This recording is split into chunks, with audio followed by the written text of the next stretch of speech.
इतने दिन के बाद है, किधर था तू? हाँ?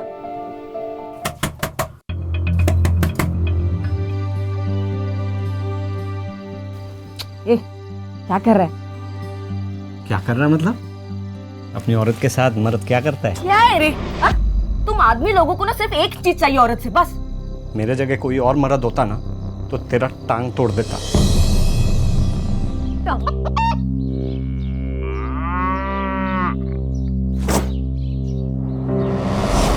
मैंने कुछ नहीं किया, मैंने कुछ नहीं किया, मैंने कुछ नहीं किया। ए, कुठे चला? डरपोक, रुक इधर। अरे इसको शर्म नहीं है, तेरे को क्यों शर्म आ रही है? हाँ, इसको सजा मिलनी चाहिए। लाज नाही वाटत तुला? अरे मारा तिला, मारा, दिंड काढा तिची। हाँ? 21वीं सदी में भी हमारे देश में औरतों के लिए ऐसी सजा कैसे मुकर्रर की जाती है कि उन्हें निर्वस्त्र करके जुलूस निकाला जाए, कभी प्रथा के नाम पर तो कभी व्यक्तिगत प्रतिशोध के लिए। यत्र नारयस्तु पूजयन्ते रमन्ते तत्र देवता, यानी कि जहां नारी की पूजा होती है वहां देवता बसते हैं। क्या ये सिर्फ कहने के लिए है और सच्चाई कुछ और है? क्या वाकई हमारे देश में नारी की पूजा होती है? बिदन गांव भारत देश का एक ऐसा गांव जहां विवाह के बाहर संबंध के लिए यही परंपरा थी। अगर स्त्री किसी की बसी बसाई गृहस्थी को उजाड़े तो सजा उसे निर्वस्त्र कर उसका जुलूस निकाला जाता है, और अगर पुरुष किसी स्त्री पर बलात्कार करे तो उसे सजाए मौत, उसकी हत्या के लिए जुलूस निकाला जाता है।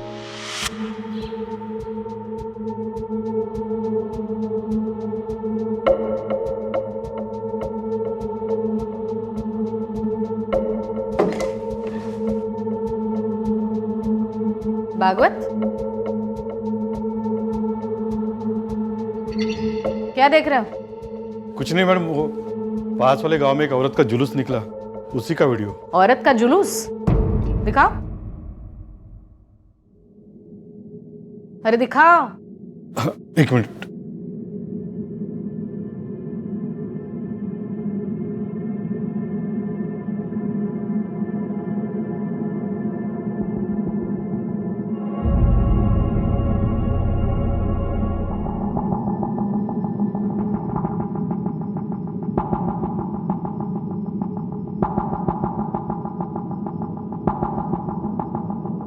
पुलिस ऑफिसर होते हुए भी ऐसे वीडियोस देखते हुए शर्म नहीं आती? काय वाटत नहीं? अब मैडम उस गांव की रीति ऐसी है, आप नहीं आई हो ना। अगर पुलिस वाले ग्राम पंचायत के मामले में दखल देते या कुछ बोलते तो पुलिस वालों की भी ठुकाई कर देते वो लोग। तो मेरे होते हुए ऐसे रीति रिवाज नहीं चलेंगे, कानून की धज्जियां उड़ाएंगे वो लोग, और हम क्या? कौन सा गांव? बिधन गांव। गाड़ी काढ़ा। चला रे।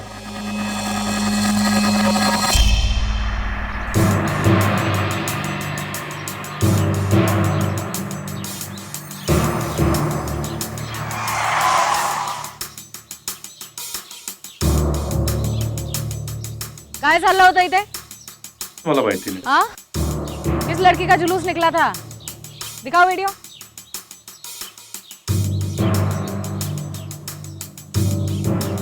नहीं देखा है? अरे ये कौन है लड़की? क्या मालूम मैडम, इधर का तो नहीं है।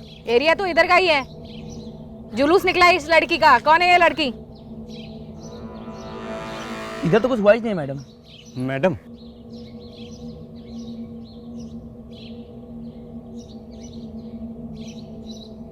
आप जानते हो इस लड़की को? नहीं, इसको कुछ पता नहीं है। आम्हाला खरंच काही माहित नाही मॅडम, ये कुछ भी बोल रहे हैं। चलो तुम। चलो नहीं रुको।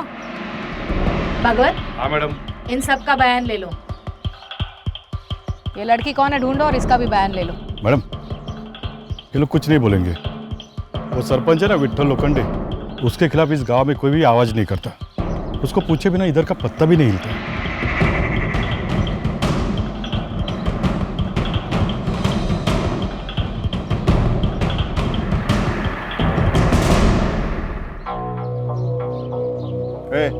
वाटी खाली दिसत नाही का? जा धान लेके आ। क्या देख रही है?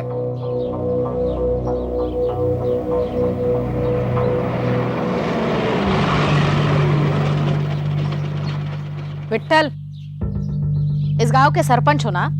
गांव के कानूनी व्यवस्था की जिम्मेदारी आपकी है, तो एक लड़की को नंगा घुमाकर शांति से खाना खा रहे हो आप? ए चंद्या, अरे भाई ना खुर्ची देना। ओ बाबू हाँ बोलिए मैडम, आप क्या बोल रही थी मुझे समझ में नहीं आया। अच्छा, एक औरत के साथ? औरत नहीं उल्टा है मैडम। अब दूसरे मर्द के साथ सोएगी तो गांव चुप बैठेगा क्या? गांव की इज्जत का सवाल है। अब आ गया भीड़ को गुस्सा, परंपरा है हमारी। अब बोलो आप क्या खाओगी? ए चंदू, ओ बाबू भाभी को बोलना मस्त कॉमेडी बनाना। पुलिस वाले घर आए, मैडम गांव में पहली बार आई है। खातिरदारी करवाने नहीं, खबरदार करने आई हूँ। इस गांव में परंपरा के नाम पे जो नंगा नाच चल रहा है ना, वो अब नहीं चलेगा। दोबारा किसी औरत के साथ इस तरह से बर्ताव हुआ ना, तो पूरे गांव के सामने तुम्हारी परेड करवाऊंगी और सीधा डाल दूंगी अंदर। ए भाई, तेरे को दाल लाने को पड़ता ना, खाने के टाइम पे राडा करती है।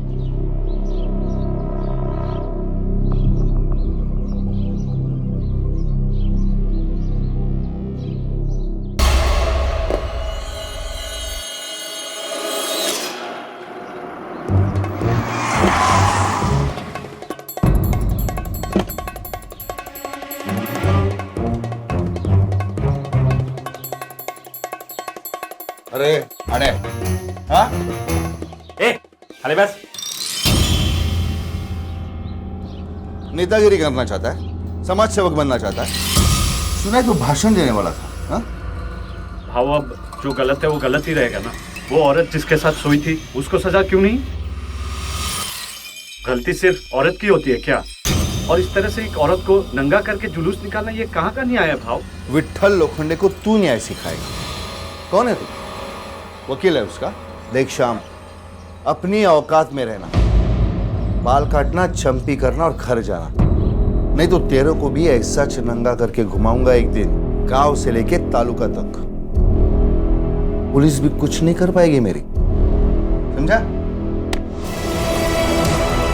चल रहा है।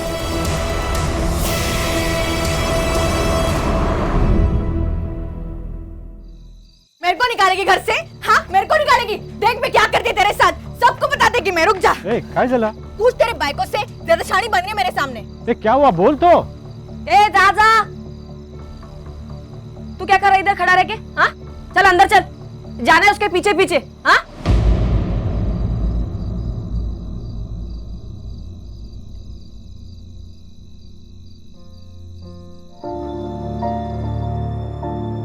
एकदम गरम खोपड़ी है तेरी, काय को इतना गुस्सा कर रही थी? तुम दोनों में तो एकदम गट्टी है, हमेशा साथ में रहते हो। खैर छोड़, मेरे को क्या। ये देख मैं तेरे लिए क्या लाया हूं, गर्मा गर्म जलेबी ले।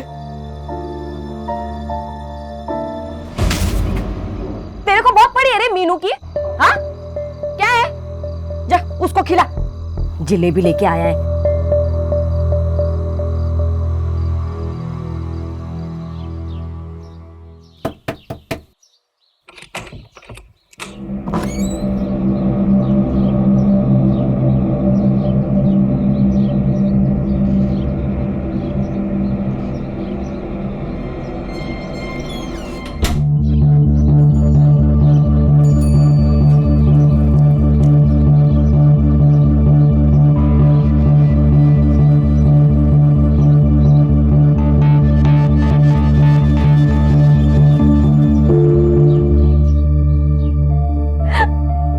कितने दिन के बाद है रे? किधर था तू? हाँ?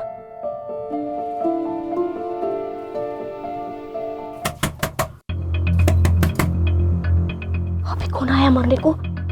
रुक, जाना, छुपना। हाँ, तू दरवाजे के पीछे छुप, अगर कोई अंदर आए तो वहां से वहां निकल लेना। छुप चल, ये पकड़ो, ये पकड़।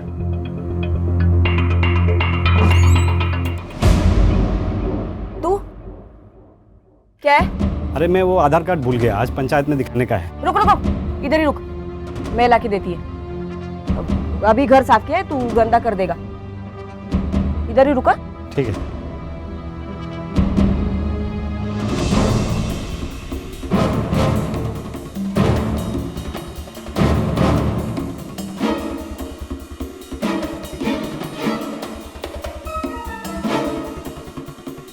किधर रखा है रे?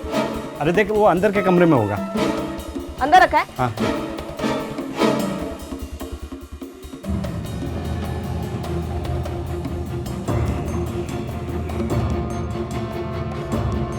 नहीं मिल रहा है, किधर रखा रे?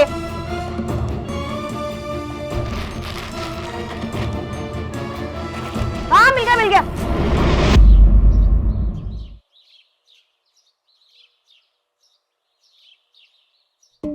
ये ले जा, कुछ भूला तो नहीं ना? वापस मत आना। वो मेरे को नींद आ रही है, मेरे को सोने का है, ठीक है? ठीक है, तू सो जा। ऐ सुन ना, शाम को मटन लाऊं क्या? मेरे को काट और खा। जा।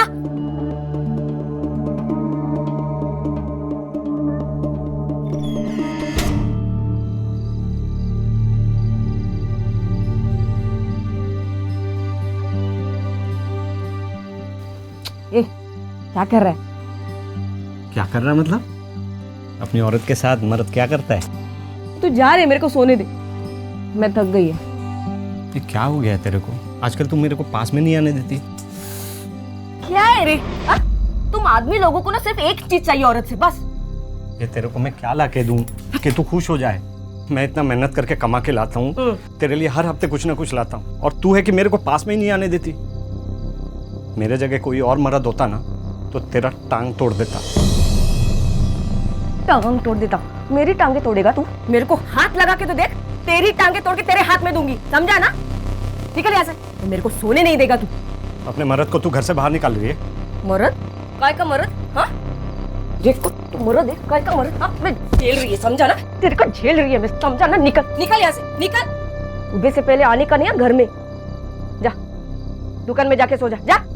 नींद खराब करके रखी मेरी।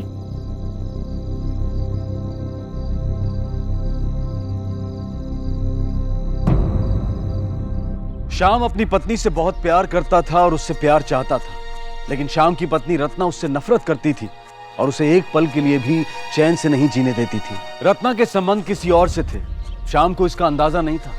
तो क्या ऐसे में श्याम को भी किसी और से रिश्ता जोड़ लेना चाहिए था? हालांकि उसके बारे में ऐसा कोई सोच भी नहीं सकता था।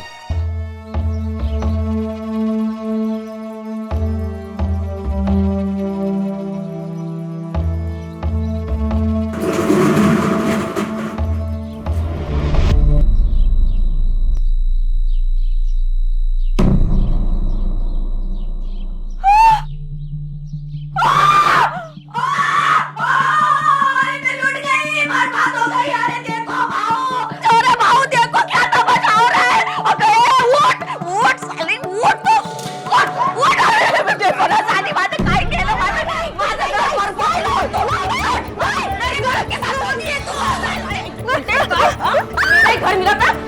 हाँ, मेरी सहेली बोलते उठ। साली, हाँ?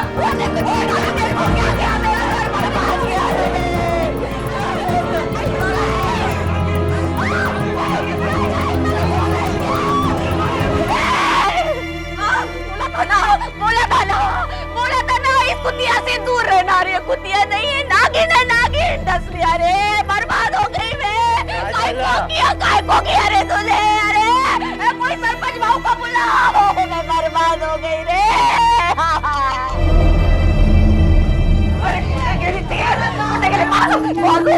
नागिन, अरे बहुत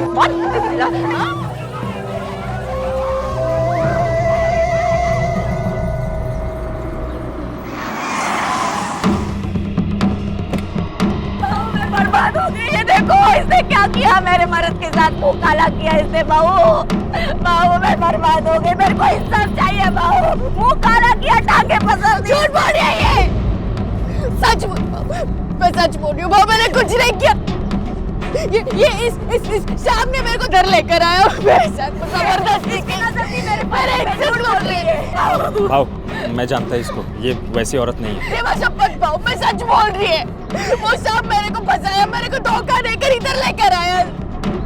औरत है तू, समझना तुझे चाहिए। तूने पाप किया है, सजा तुझे जरूर मिलेगी। किसी के पति के साथ सोने की यही सजा होती है, समझे? भाव, भाव ऐसा मत करो, एक बार उसकी बात तो सुन लो। भाव, भाऊ मेरे को इंसाफ चाहिए भाऊ। नहीं मैडम, मैडम बिधान गांव में फिर से किसी औरत का जुलूस निकाला गया। क्या? चलो।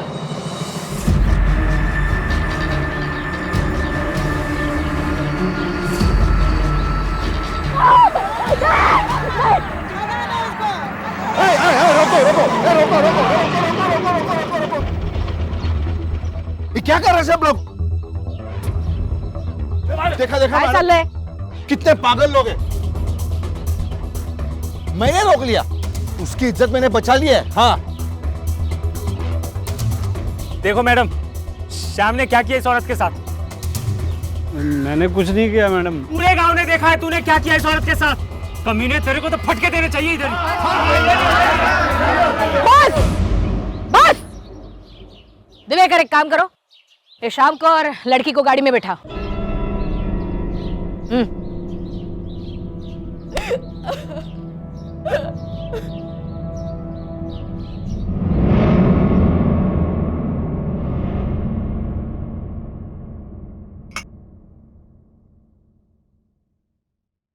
मीनू अब डरो मत, सच सच बताओ तुम्हारे साथ क्या हुआ। ताई, सुबह, एकदम सुबह 4, 4:30 बजे शाम मेरे घर आया। अरे शाम तू मीनू, रत्ना की तबीयत बहुत खराब हो गई है। मेरे को कुछ भी समझ में नहीं आ रहा। तू चलना मेरे साथ। ठीक है, चलती हूँ।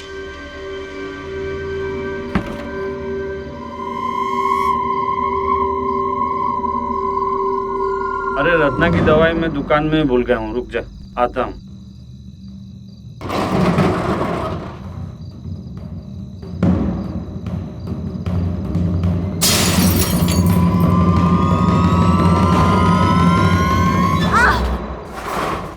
और मेरे साथ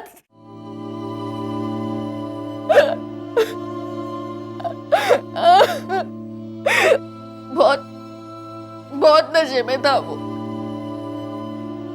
उसकी हमेशा से नजर थी मेरे पे, लेकिन मुझे नहीं पता था कि वो मेरे साथ ऐसा करेगा। वो मेरे को फंसा रही है साहब। मैं रात को उसके घर पे नहीं गया था। वो तो मेरी पत्नी ने मेरे को घर से निकाल दिया था साहब। तो गुस्से से मैं दारू के ठेके पे चला गया और वहाँ थोड़ी सी पी ली थी साहब। झूठ बोलता है, झूठ बोलता है। तेरे मुंह से और एक झूठ निकला ना, जुबान खींच लूंगा तेरी। आई शपथ साहब, मैं दुकान पे अकेले सोने गया था। वो मीनू वहाँ कैसे आ गई मेरे को नहीं मालूम साहब।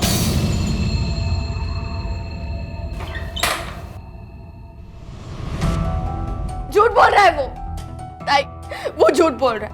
अब मेरी डॉक्टरी जांच की रिपोर्ट आने दो, फिर साबित हो जाएगा उसने मेरे साथ क्या किया है।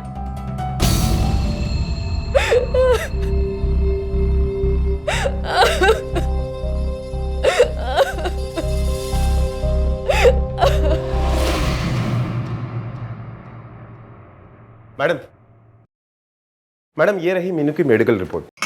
और मैंने उस दारू के अड्डे पर भी पूछताछ की। शाम वही था रात भर। इस रिपोर्ट को देख के लगता तो नहीं मीनू पर बलात्कार हुआ हो। शरीर पर जबरदस्ती के कोई निशान नहीं, सेक्सुअल एक्टिविटी है। हो सकता है दोनों की मर्जी से एक दूसरे के साथ संबंध किया। और मैडम ये शाम की रिपोर्ट से पता चलता है कि उसके खून में शराब के साथ साथ ड्रग्स की मात्रा भी पाई गई है। दिवेकर एक काम करा, ती मुलगी, क्या नाम उसका? मीनू। मीनू मीनू मीनू ने जो कहानी हमें सुनाई उसके बारे में शाम की दुकान के आसपास पूछताछ करो। हो सकता है किसी ने कुछ तो देखा होगा। Okay ma'am.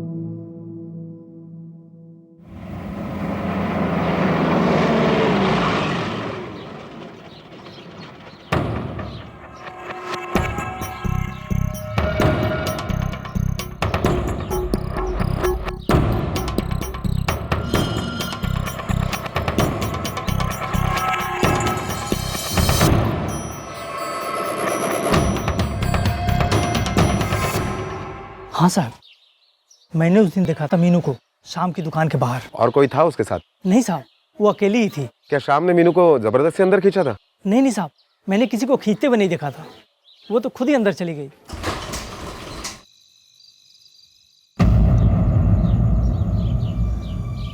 भाव, अंदर की खबर है। क्या? पुलिस शाम को कोर्ट लेके गई है। मरने दे साले को, तू अच्छी तरह से पीट दबा। भाव, एक बात बोल। बोल। मीनू के साथ ऐसा नहीं करना चाहिए था। क्यों? तेरी क्या लगती है वो? अबे बोलना। मीनू मेरे को अच्छी लगती थी, पर उस शाम ने सब खराब कर दिया। भाव, सजा तो उसको मिलनी ही चाहिए। अपने गांव की लड़की के साथ बलात्कार किया है। और भाव, पता है अंदर की खबर है, पुलिस केस दबा देगी। बोलती है श्याम के खिलाफ कोई सबूत ही नहीं है। नाक कट गई भाव आपकी। और वो श्याम ऐसे छाती चौड़ी करके घूमेगा। सारी गलती उस श्याम की है भाव। उसने जबरदस्ती की मीनू पे। भाव, आपको याद है वो आपके खिलाफ हमेशा आवाज उठाने की कोशिश करता है।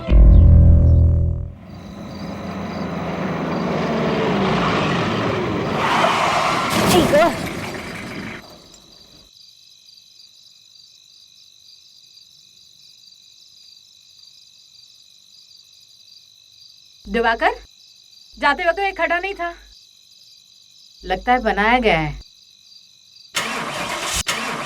क्या हुआ गायकवाड़? मैडम गाड़ी खराब हो गई है, देखता हूँ।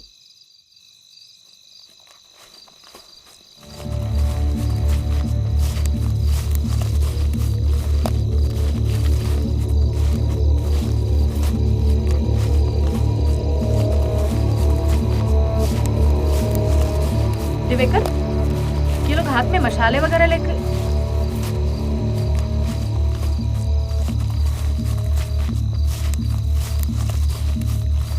ये तो हमारी तरफ बढ़ रहे हैं। गाड़ी का क्या हुआ? दिवेकर, यहां से भी?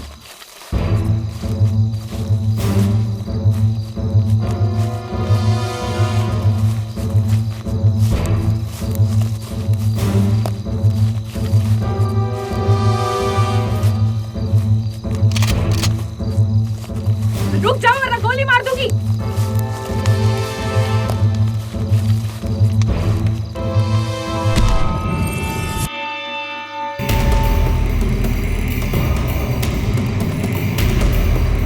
शाम की लाश का पेड़ पर टंगे मिलना जैसे पुलिस को, व्यवस्था को एक चुनौती थी। गांव वालों की नजर में उन्होंने एक मुजरिम को सजा दी थी। किसी ने भीड़ को उकसाया और भीड़ जज बन बैठी। फैसला हो गया, सजाए मौत। क्यों होता है ऐसा?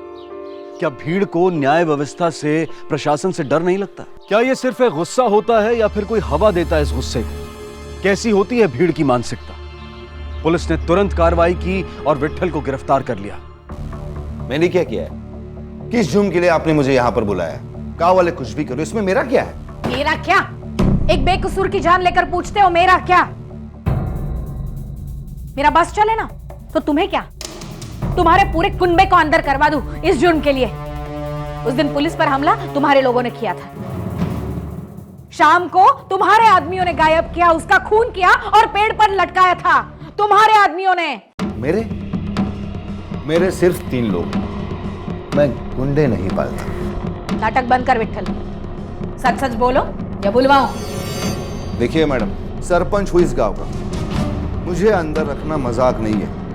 ऊपर तक पहुंचे नहीं। और किस सबूत के आधार पर आप मुझे अंदर रखेगी? कल रात को तो मैं गांव में ही नहीं था। सबूत है मेरे पास। तुम जैसे लोग ऐसे झूठे सबूत कहां से?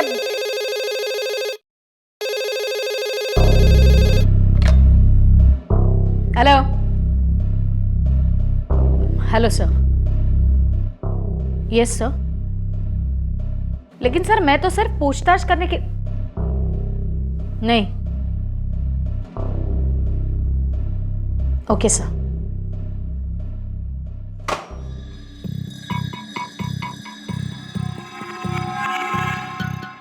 तो मैडम मैं जाऊं? मैं जाऊं?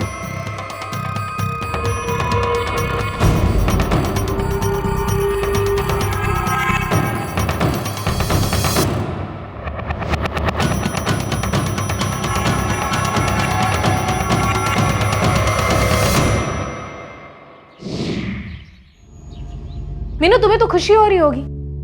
तुम पर बलात्कार करने वाले को गांव ने मौत की सजा दे दी। हाँ, अच्छा ही हुआ मर गया। हाँ, बलात्कार किया था ना।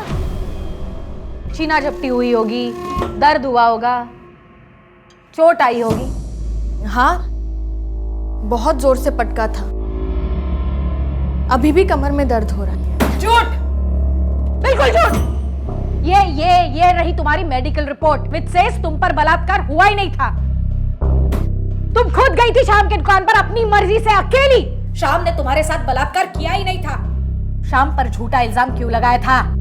ताई, आप भी तो औरत हो ना, आप बोलो, कोई औरत ऐसे बात में झूठ बोलेगी क्या? ये बोलेगी क्या कि मेरे साथ बलात्कार हुआ है? मुझे तो गांव वालों ने नंगा करके सजा भी दे दी, और आप बोल रही हो मैं झूठी हूँ। शाम को तुमने झूठे आरोप में फंसाया, यह भी कानूनी जुर्म है, और तुम झूठ बोल रही हो ये तुम भी जानती हो। शाम की मौत में तेरा कोई हाथ निकला ना, तो पुलिस से तुझे कोई नहीं बचा सकता।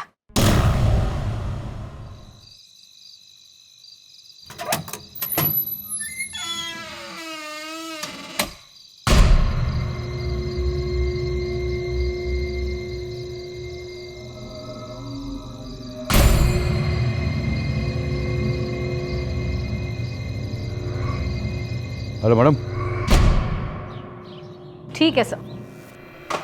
मैडम क्या है मैडम, तो सुबह सुबह बुला लिया मेरे को। हाँ रे, मीनू के साथ क्या चक्कर है तेरा? रात को छुप छुप के मिलता है उससे? अरे नहीं मैडम, वो किसी ने गलत खबर दिया रहेगा आपको। क्या बात कर रहा है? हाँ। कल रात को तो गया था विट्ठल की गाड़ी लेके मीनू से मिलने। नहीं मैडम। नहीं गया? मैडम मारो मत, मैं बोलता हूँ ना मैडम। क्या? मैं बोलता हूँ, वो मैं और मीनू एक दूसरे से प्यार करते हैं। प्यार करना तो कोई जुर्म नहीं है ना मैडम। प्यार करता है? हो मैडम। तो जब लोग उसे नंगा कर रहे थे तब कहाँ गया था तेरा प्यार? मैडम भीड़ के सामने मैं क्या करता, मैंने पूरी कोशिश की उसको बचाने की, पर मेरी किसी ने नहीं सुनी। मीनू बहुत अच्छी औरत है मैडम। हाँ? वो शाम ने उसके साथ गलत किया है मैडम। ऐसा करेगा कभी सोचा नहीं था मैं। अच्छा मुझे बता, ये सब कांड विट्ठल ने करवाया था ना? मीनू को सजा, फिर शाम का खून, है ना? देख चद्दू, कहीं ऐसा ना हो कि विट्ठल को बचाने के चक्कर में तू ही अंदर चला जाए। मैडम एक खराब बोलते है, सच्ची बोल रहा हूँ मैं। ना मैंने कुछ किया है ना भाव ने। जा। हो मैडम। मैडम उसे जाने क्यों दिया? क्योंकि वो विट्ठल के खिलाफ कुछ नहीं बोलेगा, और असली खूनी तक पहुंचने के लिए इसका बाहर रहना बहुत जरूरी है।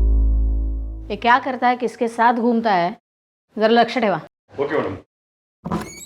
मैडम, मैडम मैंने रत्ना के घर से पड़ोसियों से पूछताछ की। रत्ना के पड़ोसियों ने बताया कि रत्ना में और मीनू में पहले काफी अच्छी दोस्ती थी, लेकिन बलात्कार के 3 दिन पहले दोनों में काफी झगड़ा भी हुआ था। अब ये झगड़ा किस बात से हुआ वो तो पता नहीं चला। और शाम की मौत के बाद एक भी बार रत्ना यहाँ पर नहीं आई पूछताछ करने के लिए, कंप्लेंट करने के लिए। कोई पत्नी अपने पति के खून के बाद इतनी चुप बैठ सकती है?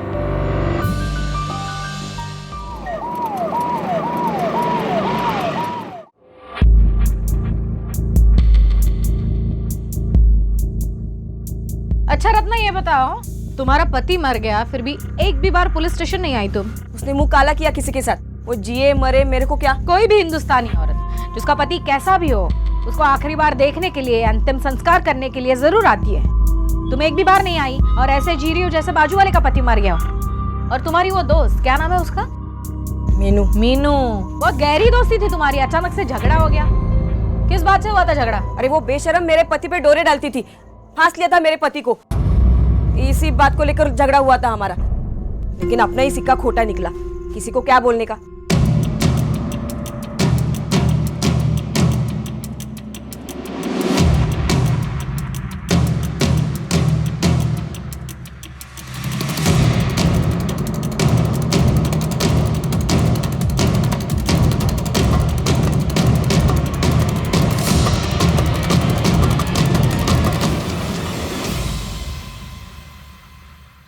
मीनू किधर है? माहित नाही कुठे गेली, बताकर नहीं जाती। सर्च करो। कितने बजे गई है? 2.5-3 घंटे पहले। और आएगी कब? मालूम नहीं।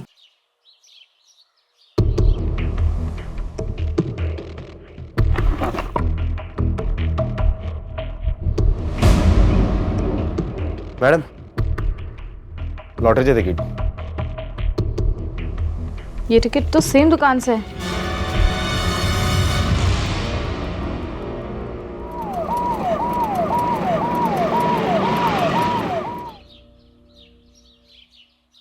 ये आदमी को देखा है? नहीं मैडम, ये आदमी इधर कभी भी नहीं आया। अच्छा, तो ये औरत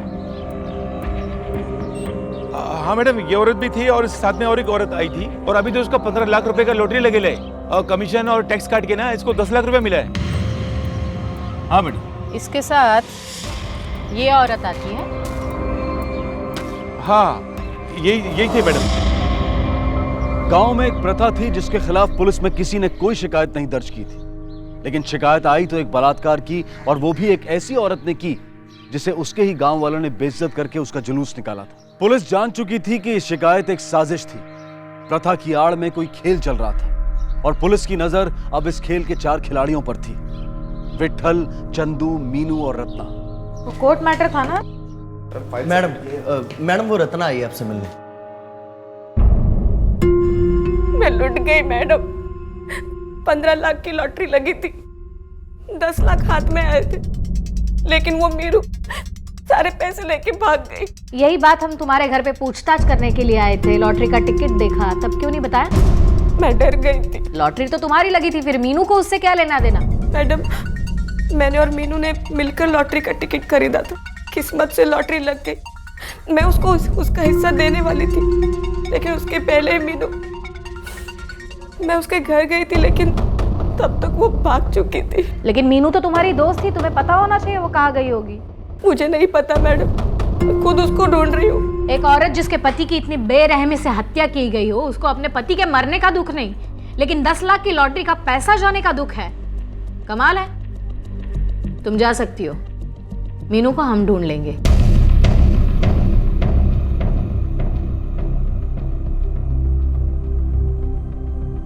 दिवेकर, इस पर नजर रखना।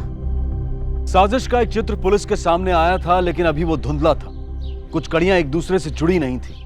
लॉटरी के टिकट का रहस्य अब भी नहीं खुला था। हर कोई अपनी अपनी कहानी कह रहा था, लेकिन सच कुछ और था। उन चारों संदिग्ध में से किसी एक का खुलकर सामने आना जरूरी था। 1 महीना बीत चुका था।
पुलिस हम लोग के पीछे हाथ धो के पड़ी है, जल्दी से भागना पड़ेगा।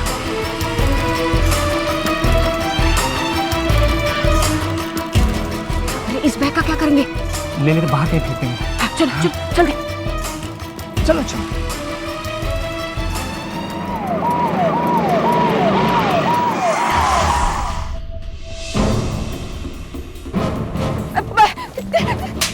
भाग रही थी। मजा आई तुम मेरा। लगाई कांस्टेबल, चेक करो बैग में क्या है। नहीं,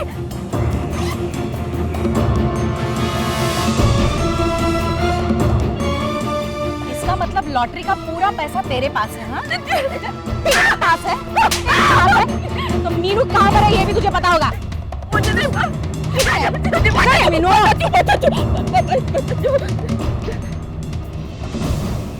चल मेरी बात तो सुनो मैडम, मेरी बात तो सुनो।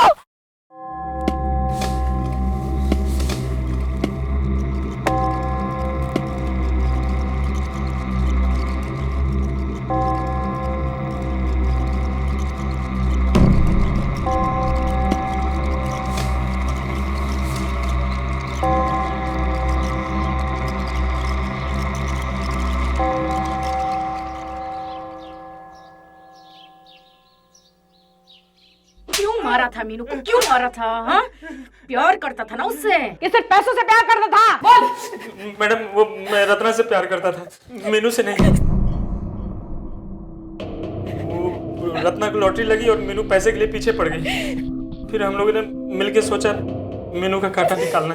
श्याम, उसे क्यों मारा? वो बोला मीनू का हिस्सा दे दे, इसलिए उसको मरवा दिया और सोचा कि ये पैसे लेके हम दोनों बांट। फिर हम लोगों को एक मौका मिला। क्या पागल हो गई है क्या? मैं क्यों तेरे पति के साथ सोऊं? अरे मीनू तू समझ नहीं रही है, शाम को अपने रास्ते से हटाने का यही एक रास्ता है, वरना पैसे हमको मिलेगा ही नहीं। देख, हम शाम को बलात्कार में फंसा देंगे, हाँ, उसके बाद पैसे हम तीनों में बांट लेंगे ना। अरे पर मेरे को तेरे पति के साथ मुंह काला करते देखेंगे तो मेरे को घुमाएंगे नंगा। अरे मीनू में तेरा साथ देगी ना, मैं सबको बोलेगी कि खोट मेरे पति में है, इसमें मीनू को कोई गलती नहीं है।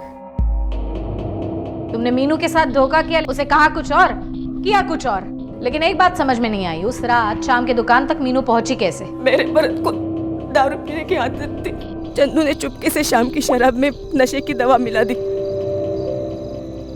मैं, चंदू और मीनू उधर ही थे और हमने दोनों को अंदर बंद कर दिया, बाकी का काम मीनू ने किया। और फिर सुबह होते ही तुम दोनों ने हंगामा करके पूरे गांव को जमा कर दिया। ओ मैडम, जब पुलिस को रेप वाली बात झूठ लगने लगी, मीनू पे शक होने लगा, उसने हम दोनों को परेशान करना शुरू कर दिया।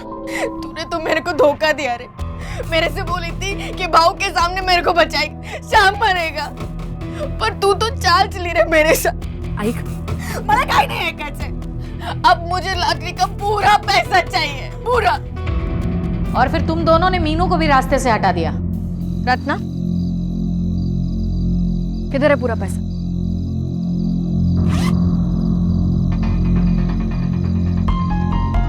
आपको लगा मीनू पे चोरी का इल्जाम लगा देंगे, मामला ठंडा हुआ कि हम दोनों भाग जाएंगे। और विट्ठल? भाव को चने की झाड़ पे चढ़ाया मैंने, मालूम था मेरे को भाव की यही कमजोरी है, मेरे को पता था अकेले मारूंगा पकड़ा जाऊंगा, पर 10-20 लोगों की गर्दी होगी तो मैं बच जाऊंगा।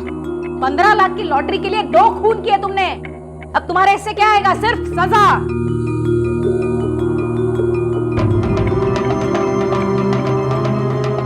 बहुत ऊपर तक पहुंच है ना तेरी, अब लगा जिसको फोन लगाना है उसको। चुप! तेरे खिलाफ ऐसे चार्जशीट बनाऊंगी ना, पंचायत जाने के लायक नहीं रहेगा।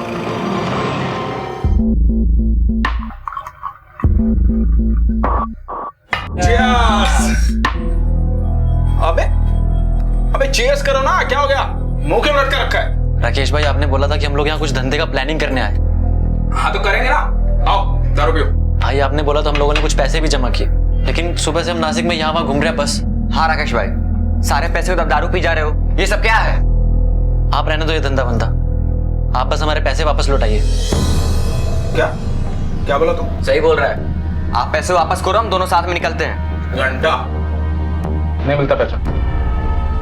राकेश भाई, मुझे मेरा पैसा वापस चाहिए। ओ बच्चा लोग शांत हो, ज्यादा मच अरे हो गया ना यार खर्च, चलो एंजॉय करो, दारू पियो। मैंने कहा ना मुझे मेरा पैसा वापस चाहिए। दीवार गया अमिताभ बच्चन, जोश कहीं और दिखाना। जा, नहीं मिलता तेरा पैसा, उखाड़ दे जो उखाड़। मेरी मेहनत का पैसा है, मैं भी देखता हूँ कैसे नहीं देता। साला मुझ पे हाथ उठाया तू, मुझ पे? अभी निकालता हूं तेरी हेक। दोस्ती हमारी जिंदगी का एक अहम हिस्सा है। अक्सर हम अपने बुरे और अच्छे समय में अपने दोस्तों के साथ ही होते हैं, लेकिन अगर ये दोस्ती किसी गलत शख्स से हो जाए तो हम बहुत मुश्किल में भी फंस सकते हैं, क्योंकि बुरी संगत का असर बुरा ही होता है।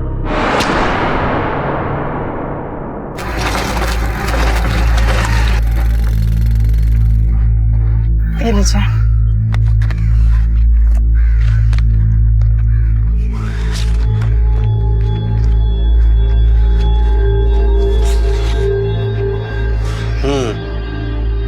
नाम क्या है बेटे का? अमान सैयद। अमान सैयद, अच्छा। कब से गायब है? कल सुबह से घर से निकला है साहब, अभी तक लौट कर नहीं आया। जहाँ जहाँ से खबर निकलवा सकते थे निकाल ली, सबको पूछ लिया आस पड़ोस में, लेकिन किसी को कुछ नहीं पता साहब। उसका मोबाइल भी बंद आ रहा है। ठीक है, हम आसपास के पुलिस स्टेशन को खबर कर देते हैं। वैसे एक ही दिन हुआ है, शायद दोस्तों के साथ कहीं गया होगा, आ जाएगा। क्या हुआ अम्मी? क्या बोला पुलिस ने? कुछ तो बोलो।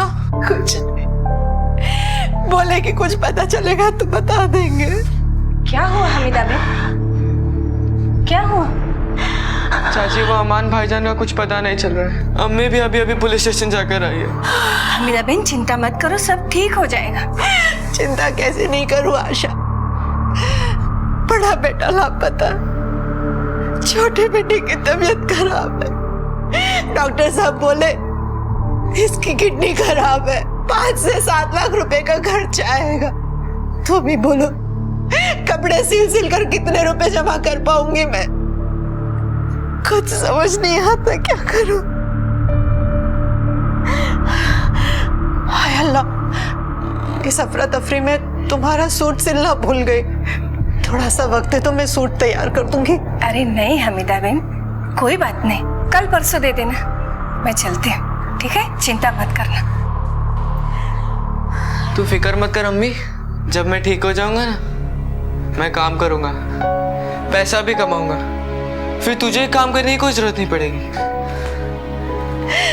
हाय मेरा बच्चा, काश ये समझदारी तेरे बड़े भाई में भी होती।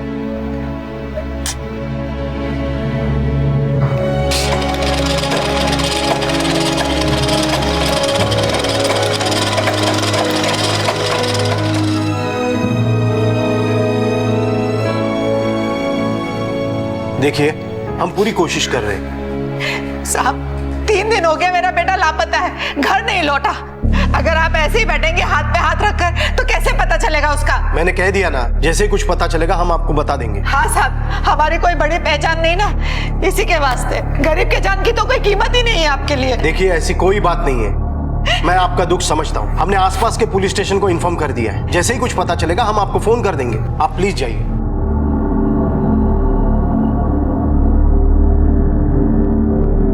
अरे अमान बेटा, वो करीम चाचा कह रहे थे कि तौफिक के फैक्ट्री में तुम्हारे लायक काम निकला है, उनसे जाके मिल लेना। अरे अम्मी, मैंने बोला था ना तुझे कि मुझे नौकरी नहीं करनी, मुझे अपना कारोबार सेट करना है। लेकिन बेटा, अपने कारोबार के लिए बहुत सारा पैसा लगता है, कहाँ से लाएगा इतना पैसा? तो फिक्र मत कर अम्मी, मैंने उसका जुगाड़ कर रखा है। देख मेरे बच्चे, ये सब बातें ना मेरे पल्ले नहीं पड़ती। जो कुछ भी करेगा सोच समझ कर संभल के करना, अच्छे लोगों के साथ करना। जमाना बड़ा खराब है बेटा।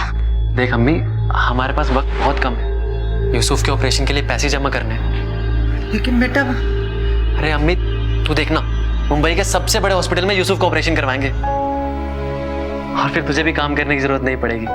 ये तेरा बेटा है ना, ये सब कुछ ठीक कर देगा।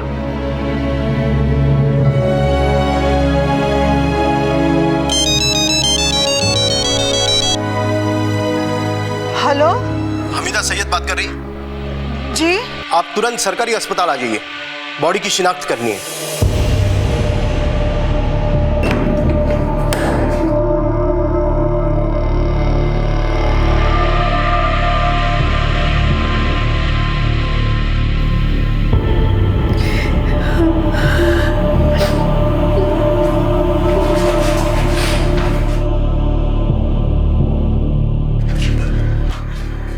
बेटा दवाई ली तूने?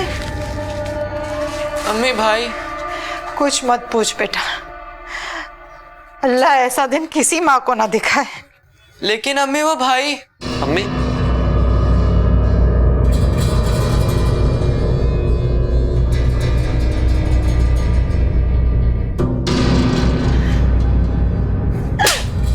कहाँ चला गया था तू? बता के नहीं जा सकता था? कैसा है मेरा बच्चा? कितने परेशान हो गए थे हम लोग, ना 2 दिन से खाए ना पिए ना सोए।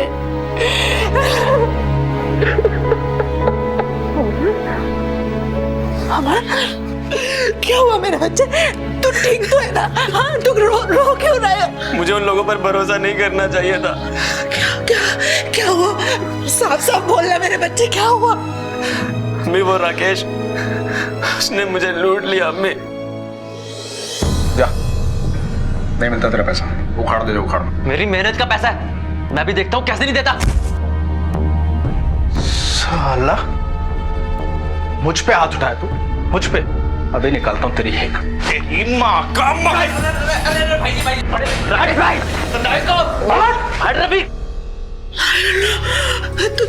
ठीक है ना, तुझे तो कुछ नहीं हुआ ना?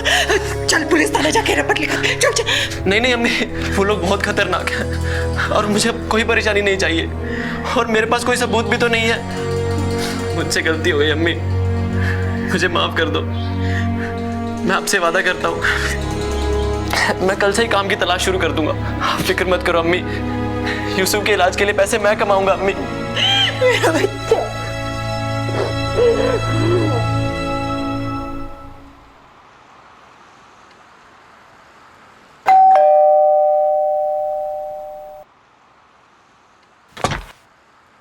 अरे अमान, कैसे हो? मैं ठीक हूँ भाभी। वो रफीक है ना घर पे? हाँ है ना, आओ अंदर आओ। रफीक, अमान आया है। बैठो बैठो। बस आंटी वो रफीक से मिला। अरे अमान कैसा है? अरे रफीक, कुछ बात हुई किसी से काम की? तेरे लिए एक परफेक्ट नौकरी है, लेकिन तुझे थोड़ी अंग्रेजी तो आती है ना? हाँ सर, मैं थोड़ी बहुत अंग्रेजी बोल लेता हूँ। जिम्मेदारी का काम है, होशियार रहना पड़ेगा तुम्हें। जी बिल्कुल सर, मैं पूरी मेहनत और ईमानदारी के साथ काम करूंगा। आपको शिकायत का कोई मौका नहीं दूंगा सर। सर प्लीज मुझे एक मौका दे दीजिए सर। बाइक है तुम्हारे पास? बाइक तो नहीं है मेरे पास। भाई ये घूमने फिरने का काम है, कैसे मैनेज करोगे? सर मैं पैदल घूम लूंगा। सर मुझे इस काम की बहुत जरूरत है। आपको तो टारगेट पूरा करना है ना, मैं पूरा करके दूंगा आपको टारगेट। ठीक है, कल से आ जाना। Thank you sir, thank you. अम्मी। अमान, अमान, मुझे नौकरी मिल गई अम्मी, मुझे नौकरी मिल गई। 12,000 की तनख्वाह है। अल्लाह का लाख लाख शुक्र है, मेरे बच्चे की नौकरी लग गई। मुबारक हो भाईजान। शुक्रिया यूसुफ। अच्छा अम्मी, मैं अभी आता हूँ। वो जिस दोस्त ने नौकरी लगवाई है ना, उससे मिल के आता हूँ। लौटने में मीठा लेके आना। पक्का लाता हूँ अम्मी। अब देखना सब कुछ सही हो जाएगा।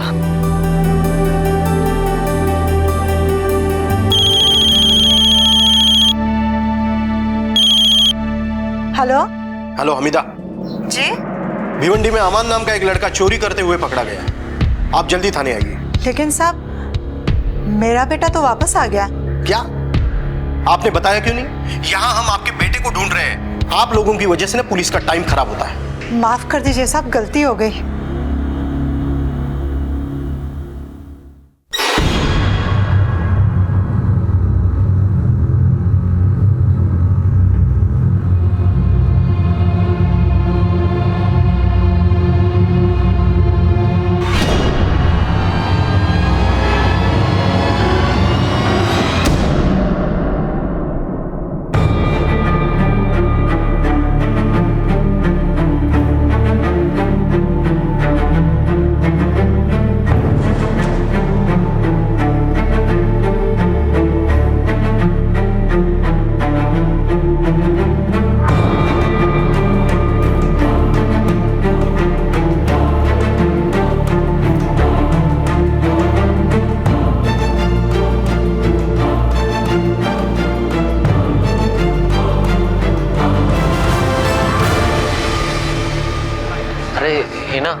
कैसी हो?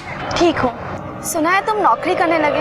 हाँ, अभी 3 हफ्ते ही हुए। अच्छा लगा सुनकर। वैसे अब तो तुम्हारे भाईजान को कोई प्रॉब्लम नहीं होनी चाहिए ना? पता नहीं। और तुम्हें?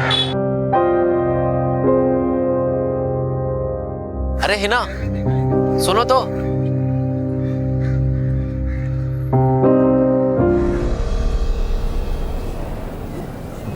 अरे तूने राकेश को फोन किया था ना? हाँ यार, मैंने उसे बोला था कि जो हो गया सो हो गया, अब हमारे पैसे तो वापस करे। हाँ यार, पसीने की कमाई है, आराम की थोड़ी ना है। हाँ यार, उसे बोला था यही आने को, पता नहीं कहाँ रह गया। आएगा, चला जाएगा कहाँ? पूरा दुनिया का झोल निपटा कर यहीं आने वाला। अच्छा वो सब छोड़, तू कल मेरे को फोन किया था, कुछ कहने वाला था ना?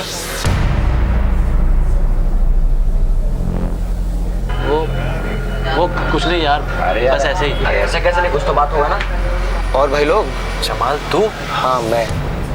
अमान, मुझे तुझसे कुछ जरूरी बात करनी है। चला बात। मैं 1 मिनट में आता हूँ।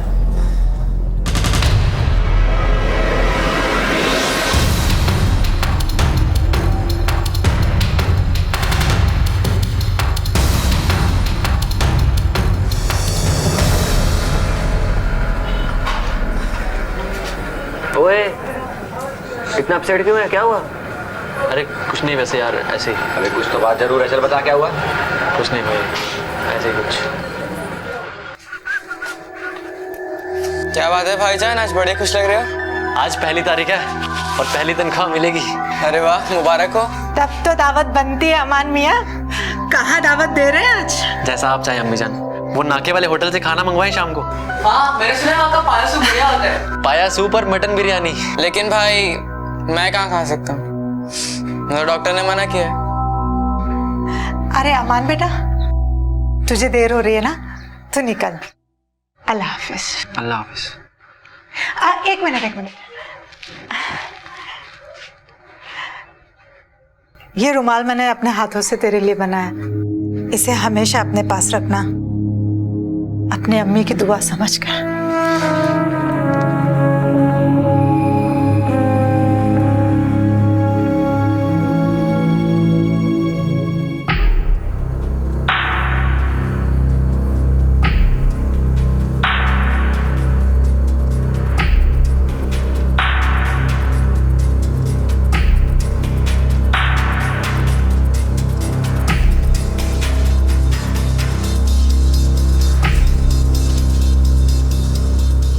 एक बार फिर से ट्राई करके देखिए, हो सकता है लग जाए। हाँ। The number you have called is currently switched off. Please try again later. अभी भी बंद आ रहा है।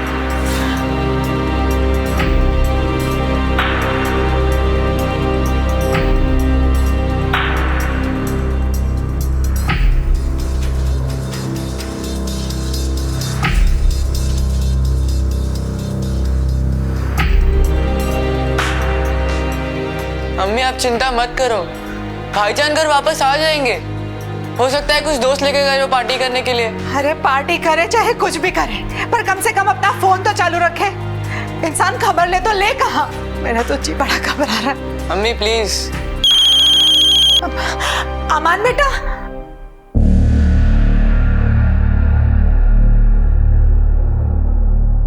क्या हुआ अम्मी, किसका फोन है? अम्मी, हम पुलिस स्टेशन से फोन था।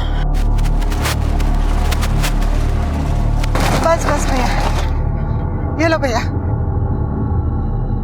अब तो सब क्या हुआ, क्या बात है? बैठी। कहाँ है आपका बेटा? साहब वो तो कल रात से घर नहीं लौटा। मैं बताता हूँ, फिर से भाग गया अपने दोस्तों के साथ, और इस बार इनका पैसा लेकर भागा है। ये अग्रवाल साहब है, जिनकी एजेंसी में आपका बेटा काम करता था। क्या कह रहे हैं साहब आप? जी हाँ, कंपनी का 70,000 रुपए लेकर भाग गया है वो। नहीं साहब, मेरा बेटा ऐसा नहीं कर सकता।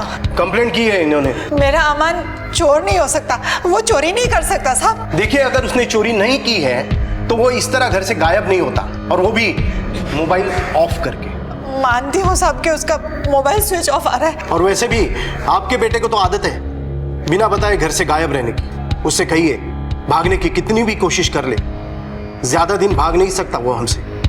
आप जा सकती हैं।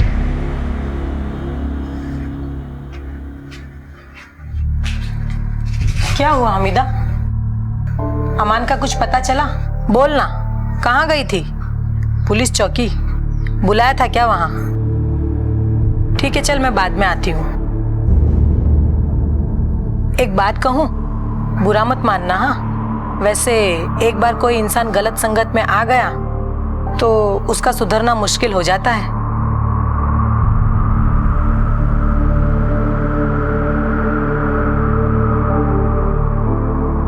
अमान अचानक गायब हो गया था। एजेंसी की कंप्लेंट के अनुसार वो 70,000 रुपए लेकर फरार हुआ था, लेकिन हमीदा इस बात पर यकीन करने को तैयार नहीं थी। आखिर क्या हुआ था अमान के साथ? क्या वो सचमुच पैसे लेकर भाग गया था, या फिर ये पूरा मामला कुछ और ही था? पुलिस के लिए ये सिर्फ एक चोरी का केस था। जिस एजेंसी में अमान काम करता था, उन्होंने भी इतने छोटे नुकसान के लिए पुलिस के चक्कर ना काटने का फैसला किया, लेकिन हमीदा के लिए तो उसका बेटा लापता हुआ था, और वो अपनी उम्मीद छोड़ने को तैयार नहीं थी। मेरा बेटा साहब। बैठिए आप, मैं आता हूँ। साहब मेरा बेटा साहब। क्या हुआ? साहब 2 दिन से घर नहीं आया, मदद कर दीजिए साहब। अरे कदम, क्या लफड़ा इसका? अरे कुछ नहीं रे, इसका बेटा चोरी करके भागा है, लेकिन ये मानने को तैयार ही नहीं। अब भी 1.5 महीना पहले इसने मिसिंग कंप्लेंट लिखवाई थी, लेकिन 2 दिन में बेटा वापस आ गया। अरे गया होगा दोस्तों के साथ मजे मारने। इस बार तो बेटा भी गायब है और जहां पर काम करता था वहां से पैसे चुरा कर भागा है।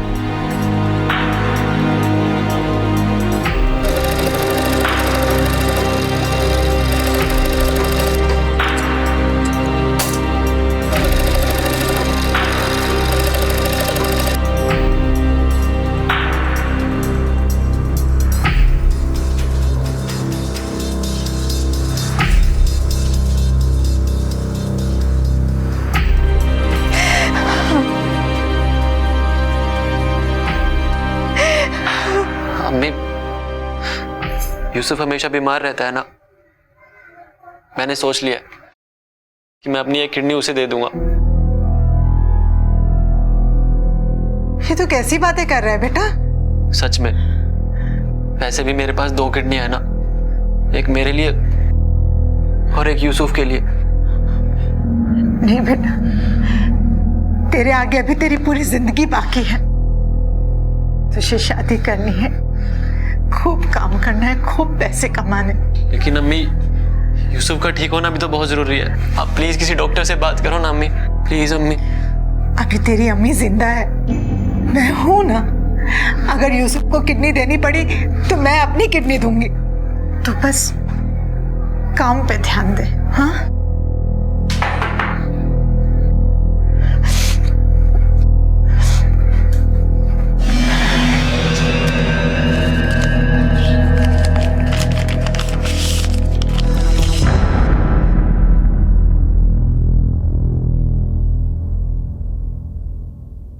वो बेटा आपके वहाँ वो बिल मिलता है ना नंबर के साथ, वो चाहिए था मुझे। देखिए होता तो है, लेकिन वो हम आपको नहीं दे सकते। ये नंबर आपके बेटे के नाम पे रजिस्टर्ड है, इसलिए हम उसे ही दे सकते हैं। बेटा समझने की कोशिश करो, मेरा बेटा बहुत दिनों से घर नहीं लौटा, उसकी कोई खबर भी नहीं। बस यही एक जरिया है उसे ढूंढने का।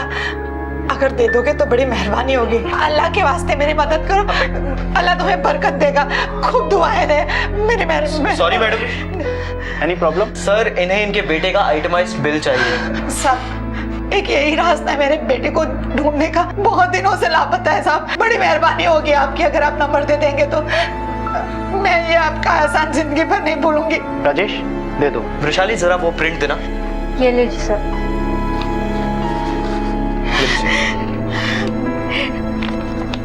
अल्लाह तुम्हें सलामत रखे। हेलो, मैं अमान की अम्मी बोल रही हूँ। तुम अमान के दोस्त हो ना? बेटा उसका कुछ आता पता है तुम्हें? बहुत। हाँ ठीक है। यूसुफ दूसरा नंबर बोल दो बेटा। मीजान ये नंबर लीजिए।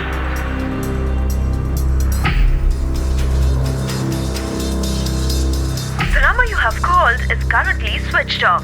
ये भी स्विच ऑफ आ रहा है। अम्मी ये लीजिए, इस नंबर पर अमान भाईजान के सबसे ज्यादा कॉल गए हैं। अच्छा बताओ। 90875357।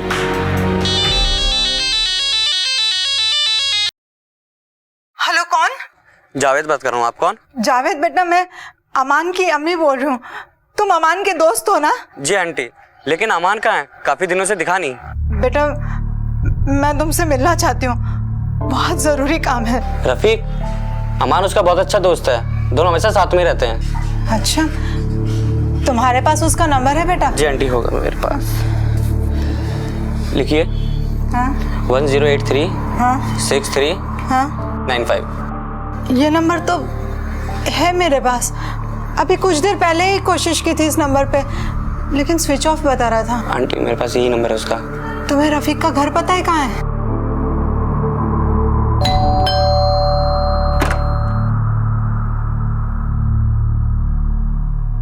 जी सलाम वालेकुम। रफीक घर पे है? 1 महीना हो गया, रफीक भाई का कुछ पता नहीं चल रहा। इसका मतलब है कि दोनों एक ही दिन से लापता हैं। हम दोनों अकेली औरत उसे कहाँ कहाँ ढूंढेंगे? एक बेटा तो पहले ही खो चुकी हूँ, अब इसका भी कुछ पता नहीं कहाँ छोड़ के चला गया। मुझे तो इसमें कुछ गड़बड़ लगती है। हमें पुलिस स्टेशन जाकर पुलिस को बताना चाहिए। हर माँ को अपना बच्चा सही लगता है, लेकिन आप लोगों के बच्चे अभी भी कहीं आवारागर्दी कर रहे होंगे। नहीं नहीं साहब, ऐसा नहीं है। मेरा बेटा अमान वो बदल चुका है साहब, वो तो नौकरी करने लगा था। आप रफीक की माँ हैं? जी साहब। आपके घर में कौन कौन है? वो मेरे घर में मैं और मेरे बड़े बेटे की बेवा सलमा ही है, और मेरा रफीक बेटा तो साहब वो रफीक और अमान दोनों बहुत करीबी दोस्त हैं और दोनों 1 महीने से लापता है साहब। मेहरबानी कीजिए, आप रपट लिख लीजिए ना साहब। मैंने कहा ना आपसे, गुमशुदा की रपट लिखिए। क्या होगा तुम?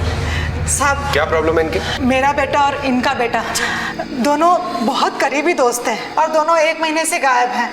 मैं साहब को कह रही हूँ कि गुमशुदा होने की रपट लिख लें, लेकिन साहब वो रपट नहीं ले रहे साहब। क्यों कदम?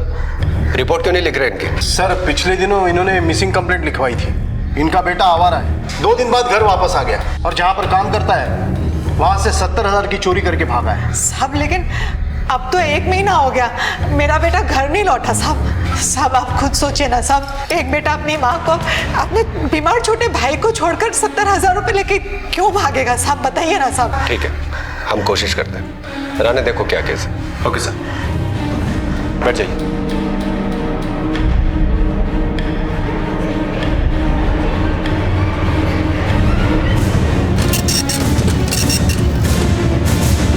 सर, रफीक और अमान जिस दिन से लापता है तब से उन दोनों का मोबाइल स्विच ऑफ है और दोनों मोबाइल का आखिरी लोकेशन पनवेल के आसपास का है। इसका मतलब कि दोनों मुंबई से बाहर हैं। एक काम करो, दोनों के मोबाइल्स को सर्विलेंस पे डालो। कभी ना कभी कोई एक फोन तो ऑन होगा ही, और इन सारे नंबर्स पे कॉल करो, शायद कुछ पता चले। यस। अमिता को बुलवा। आपके बेटे की किसी से दुश्मनी थी? साहब दुश्मनी तो नहीं कह सकते, लेकिन वो लोग बहुत खतरनाक हैं और मुझे अब कोई परेशानी नहीं चाहिए। हाँ, उसी के एक दोस्त से उसकी जान को खतरा जरूर था। नाम क्या उसका? राकेश दुबे। रहता कहाँ है? वैशाली नगर में।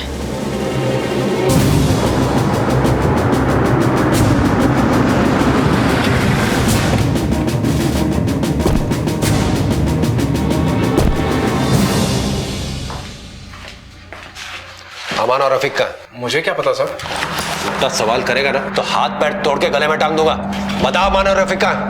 नहीं मालूम साहब मुझे। मालूम नहीं है? चल अच्छा ये बता कि अमान के साथ क्या लफड़ा था तेरा? कोई लफड़ा नहीं था साहब, दोस्त है मेरे। अच्छा, तो दोस्त को सोडा बॉटल लेकर मारने गया था ना तू? अरे नहीं साहब, वो दारू पी के थोड़ा बोलचाल हो गया था। रफीक तो अच्छा दोस्त है मेरा। मतलब अमान नहीं है? नहीं साहब, वो भी अच्छा दोस्त है। उन दोनों के पैसे खाए ना तूने?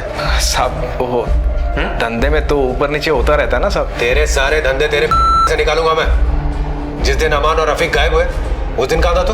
किस दिन साहब? 1 तारीख को। 1 तारीख को मैं वो हिल पॉइंट होटल घोड़बंदर में था साहब। मैं चद्दर बदलू लॉज है सर। किसके साथ गया था वहां पे? वो सब मैं। बोल किसके साथ गया था मजा मारने? बोल। सब सलमा के साथ साहब। कौन सलमा? वो रफीक मेरा दोस्त, उसकी भाभी है साहब, बेवा है। उसके भाई के मरने के बाद मेरा और उसकी भाभी का आपस में प्यार हो गया था साहब। रफीक को मालूम है इसके बारे में? नहीं साहब, मैं बताने वाला था उसको। और अमान को? उसको मालूम है साहब, वो उसने पकड़ लिया था हमें।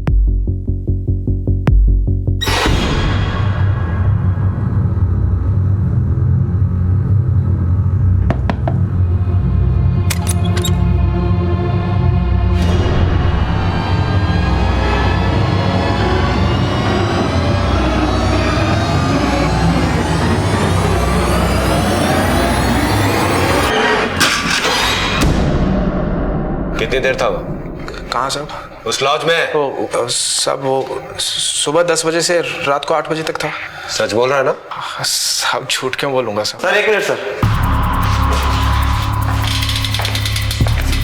सर अमान का मोबाइल में किसी हिना नाम की लड़की के बहुत सारे फोन आए हैं। इस हिना को पुलिस स्टेशन बुलवाओ और उस लॉज के सीसीटीवी फुटेज चेक करो। देखो ये राकेश सच बोल रहा है कि नहीं। Okay sir.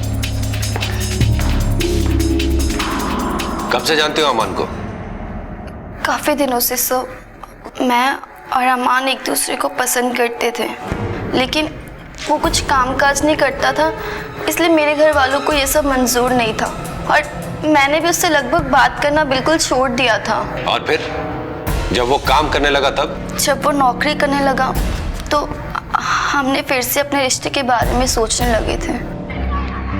वैसे अब तो कोई प्रॉब्लम नहीं होगी ना तुम्हारे घर वालों को मनाने में? बिगड़ी हुई इमेज को सुधारने के लिए वक्त लगता है अमान। तो ले ले वो अपना वक्त, और हमारे पास भी बहुत टाइम है, और तब तक शायद मेरी नौकरी भी पक्की हो जाए।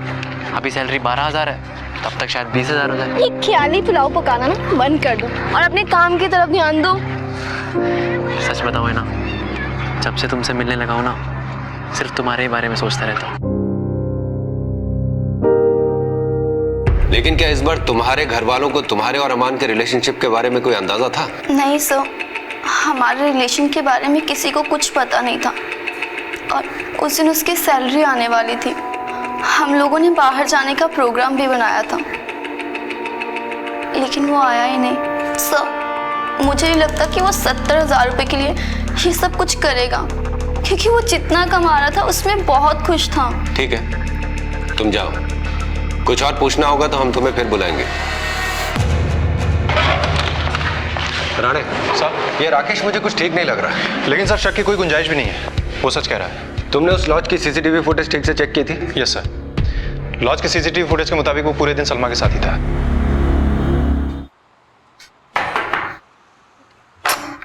अमान,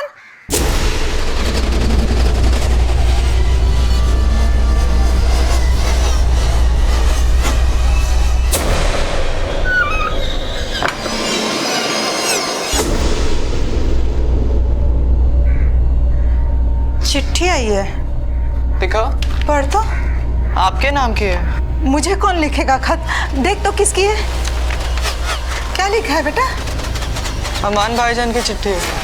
अमान की? क्या लिखा है मेरे बेटे ने? कैसा है मेरा बच्चा? कहाँ है वो? पढ़ना क्या लिखा है, जल्दी पढ़। अम्मी जान, मुझे ढूंढना मत, मैं जहाँ भी हूँ बहुत खुश हूँ। आपका अमान।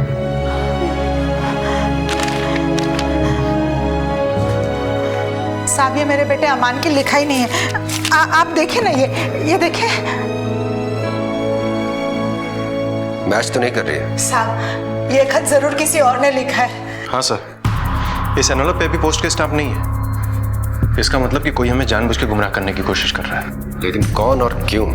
सर, अमान का मोबाइल आज कौन था भिवंडी में? भिवंडी पुलिस को अमान की फोटो भेजो। Yes sir.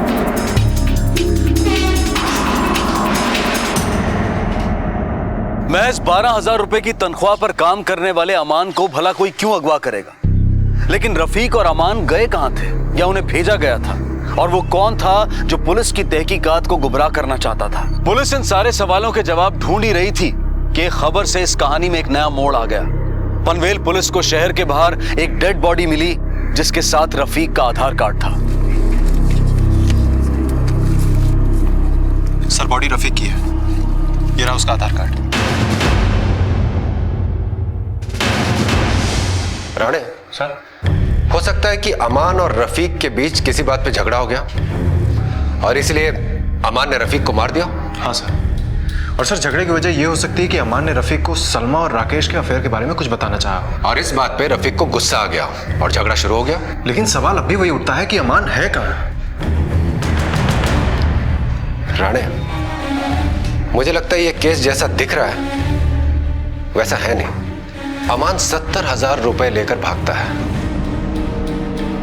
फिर उसके घर पे एक चिट्ठी आती है जो उसकी हैंडराइटिंग में नहीं है, और फिर रफीक की मौत होती है। कुछ तो है जो मिसिंग है, कुछ तो है जो हमें ढूंढना है। सर, अमान की मोबाइल फिर से स्विच ऑन हुआ था पुणे में। कोई फोन किया गया उस फोन से? नहीं सर, कोई फोन नहीं, कोई कॉल नहीं, कोई मैसेज नहीं। एक काम करो सर, राकेश के पीछे अपने खबरी को लगा दो, मुझे उसकी हर मूवमेंट की खबर चाहिए। ओके सर, चलो। रफीक की बॉडी मिलने के बाद यह मामला और भी पेचीदा हो गया था। अमान को गायब हुए लगभग 1.5 महीना बीत चुका था, लेकिन उसके बारे में अब तक कोई खबर हाथ नहीं लगी थी। क्योंकि अमान और रफीक एक साथ लापता हुए थे, इसलिए उनके एक साथ मारे जाने की पॉसिबिलिटी को नकारा नहीं जा सकता था। लेकिन अमान के मारे जाने के बारे में भी कोई पुख्ता जानकारी नहीं मिल पाई थी। यह केस अब एक कोल्ड केस होने के रास्ते पर चल रहा था, लेकिन पुलिस उम्मीद छोड़ने को तैयार नहीं थी, इस पूरे मामले में उनका सबसे ज्यादा शक राकेश पर था। पुलिस ने राकेश और इस मामले से जुड़े हर शख्स पर कड़ी नजर रखना शुरू कर दिया।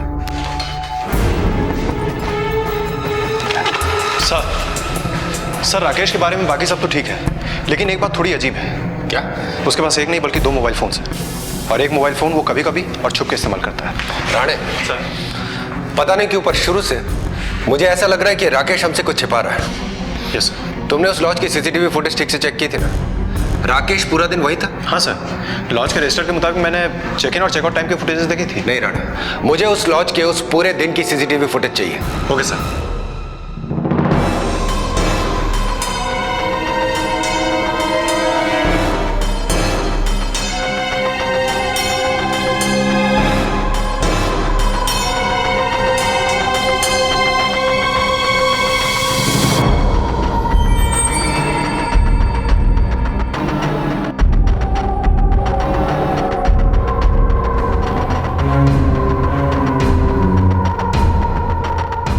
देखा, ये लगभग 4 घंटे बाद वापस आई है। कुछ गड़बड़ है। चलो लॉज चल के पूछताछ करते हैं। साहब, मैं केवल खाने का ऑर्डर लेके गया था। खाने में क्या लेकर गए थे? अभी सर याद नहीं सर। उनका किचन ऑर्डर टिकट लेकर आओ। जी साहब। सर, सिर्फ 2 रोटियां? हाँ सर, 2 लोगों के हिसाब से ये ऑर्डर तो बहुत ही कम है। और कौन था कमरे में? साहब, उस लेडीज ने दरवाजे पे ही प्लेट्स ले ली थी। तब साहब बाथरूम के अंदर थे। साहब को देखा था तुमने? नहीं साहब, पर बाथरूम से पानी की आवाज आ रही थी। ठीक है, तुम जाओ। यस राणे सर, ये राकेश और सलमा दोनों को पुलिस स्टेशन ले गया।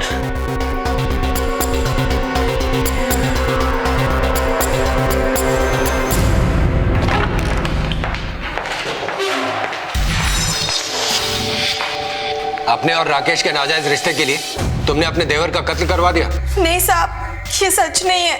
देखो, राकेश ने हमें सब सच बता दिया और उसने हमें कहा है कि तुमने ही उसे रफीक को मारने के लिए कहा था। नहीं साहब, झूठ बोल रहा है वो। मैंने तो बस क्या? हाँ, क्या? बोलो। सर, उस दिन प्लान के मुताबिक मैं अम्मी को झूठ बोलकर घर से निकली थी। मैं और राकेश मिलने वाले थे। अम्मी, मैं चलती हूँ, मुझे आते आते देर हो जाएगी। अमान साले हमेशा रोते रहता है। हाँ, आज पहली बार तुझे तनख्वाह मिली है, मुझे पार्टी चाहिए बस। अरे रफीक यार, आज नहीं यार, आज मुझे 3 कस्टमर्स के पास और जाना है, और फिर आज का कलेक्शन 70,000 का है, वो भी कंपनी में जाके जमा करना है। क्या बात है अमान मियाँ, हाँ तू तो बहुत बड़ा आदमी बन गया। सारे जेब में 70,000 रुपये लेके घूम रहा है। अरे कहाँ यार, मेरे थोड़ी ना, कंपनी के है, तुझे तो पता ही है यार। अच्छा चल, अभी मैं रखता हूँ यार। चल मिलता हूँ, ओके बाय। सलमा, बुर्का पहन के क्यों नहीं आई? कहा था ना बुर्का पहन के आना। पता है कैसी जगह है वो? तुम भी ना बहुत टेंशन लेते हो। बुर्का बैग में है बाबा, पता है ना, अम्मी को झूठ बोलकर आई हूँ। तुम भी ना।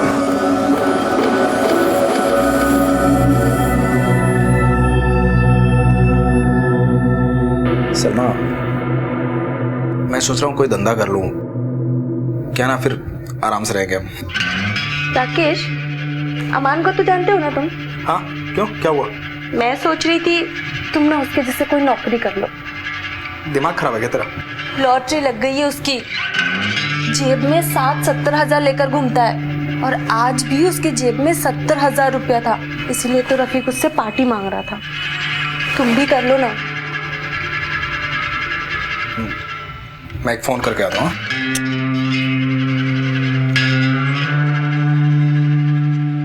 हाँ रफीक, यार वो तेरे और अमान के पैसे लिए थे ना, 20-20 हजार रुपए धंधे के लिए, वो देने हैं यार। ठीक है राकेश भाई, आप कल दे देना। अरे यार आज आ जाओ ना, कल का पता नहीं खर्च हो जाए। ठीक है, तो कहाँ पे मिलना है? भाई एक काम करो, वो पनवेल है ना, पनवेल आ जाओ। क्या ना, अमान को साथ लेके आना। ठीक है राकेश भाई। अच्छा सलमा सुनना, वो एक अर्जेंट काम आ गया, मैं आता हूँ, तू खाना खा तब तक। लेकिन कहाँ जा रहे हो? एक अर्जेंट काम है ना बाबा, आता हूँ ना। अच्छा सुन, वो तेरा बुर्का कहाँ है? बैग में। ठीक है, ओके। बस साहब, मुझे इतना ही पता है, उसके बाद वो चला गया और 3-4 घंटे बाद ही वापस आया। बुरके में गया था? हाँ साहब। यानी तुम्हें पता था कि राकेश रफीक का गेम बजाने जा रहा है, और ये जानते हुए भी तुम चुप रहे? नहीं साहब, सच में मुझे कुछ नहीं पता। वो ऐसा कुछ करने वाला था, मुझे नहीं पता सच में साहब। सलमा ने हमें सब कुछ सच सच बता दिया है। अब तू सीधी तरह बताएगा या मैं अपने तरीके से पूछूं? झूठ बोल रही है साहब सलमा। ऐसा कुछ नहीं है साहब। मैं तो आपसे पूछने वाला था कि रफीक का कुछ पता चला कि नहीं। मोबाइल कहाँ है तेरा? साहब। और दूसरा साहब? दूसरा मोबाइल निकाल। कहाँ है? निकाल। मैं देता हूँ। क्यों मारा उन दोनों को?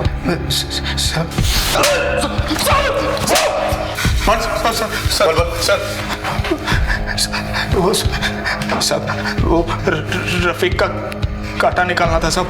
वो मुझे डर था कि अमान रफीक को मेरे और सलमा के बारे में बता देगा। साहब मेरे पास काम धंधा नहीं है साहब, थोड़े से पैसे की भी ज़रूरत थी, तो उस दिन अमान के पास 70,000 रुपये थे साहब, तो मैं उसके लिए वहाँ गया था साहब। वो और जमाल को भी अमान से अपना बदला लेना था साहब, इसलिए जमाल को साथ ले लिया। ये जमाल कौन है? हीना का बड़ा भाई है साहब। अरे राकेश भाई, वो पैसे? हाँ पैसे चाहिए ना तेरे को? जी हाँ देता हूँ ना पैसे। लाया ना अमान? पैसे लाया ना अमान? अरे रफीक भाई, राकेश भाई आपने यहाँ देखा पैसे है ना इसमें? राकेश भाई इसमें ऑफिस में क्या कर रहे हो? राकेश भाई, अरे अमान, अरे अमान, ये क्या तूने? साला मेरी बहन से शादी करने चला था, हाँ? औकात भूल गया अपनी। राणे सर, जमाल को उठा लो। जमाल कहाँ है? भाईजान।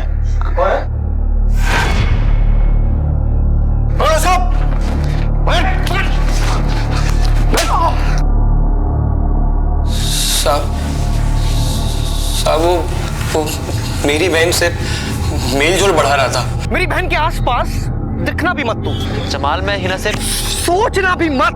इसीलिए जब राकेश ने मुझसे अमान और रफीक को खत्म करने के प्लान में शामिल होने की बात की तो मैं मान गया। मैं तुम दोनों को छोड़ूंगा नहीं, मैं सबको बताऊंगा। सब रुकांडू।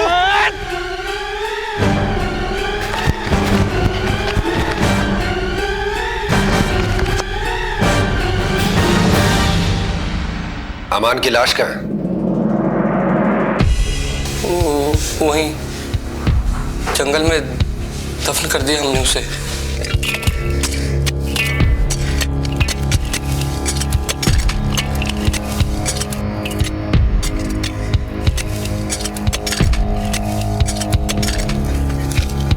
सर ये इस रुमाल को पहचानती हैं आप?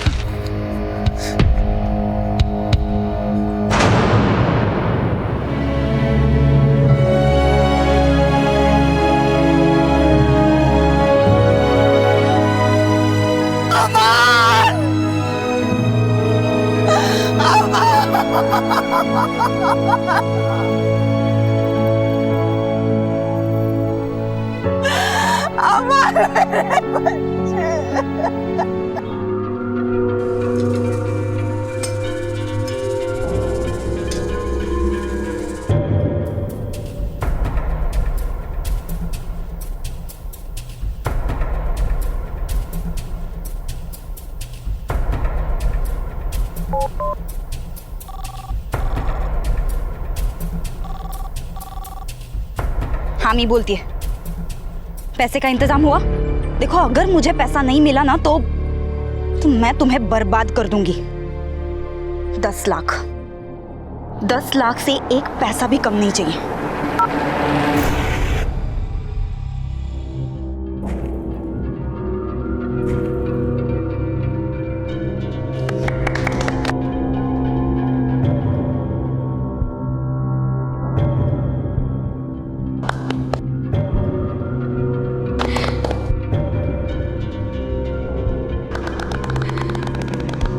लो आपकी सगाई का गिफ्ट।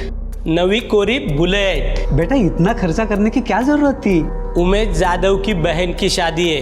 इस जिले का सबसे बड़ा किसान हूं मैं। सिर्फ मेरी बहन खुश रहनी चाहिए और ये जिम्मेदारी तेरी है।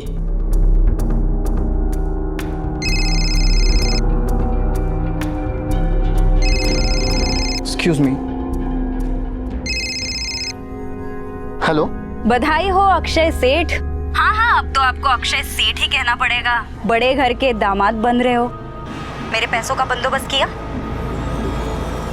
अगर नहीं किया ना तो देख लेना, सेठ से भिखारी बनाने में 2 मिनट लगेंगे।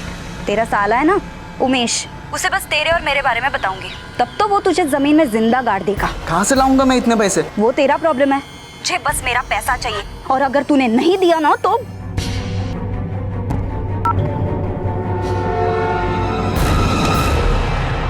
क्या हुआ? कुछ नहीं। सब ठीक है ना?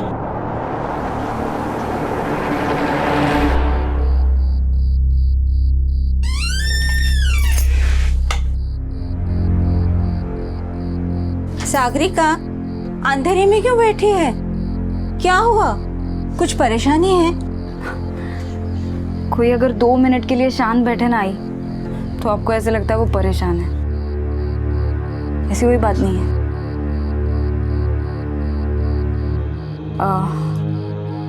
बाबा खेत से नहीं आया अभी तक? चलो हम लोग खाना खा लेते हैं, मुझे बहुत भूख लगी है।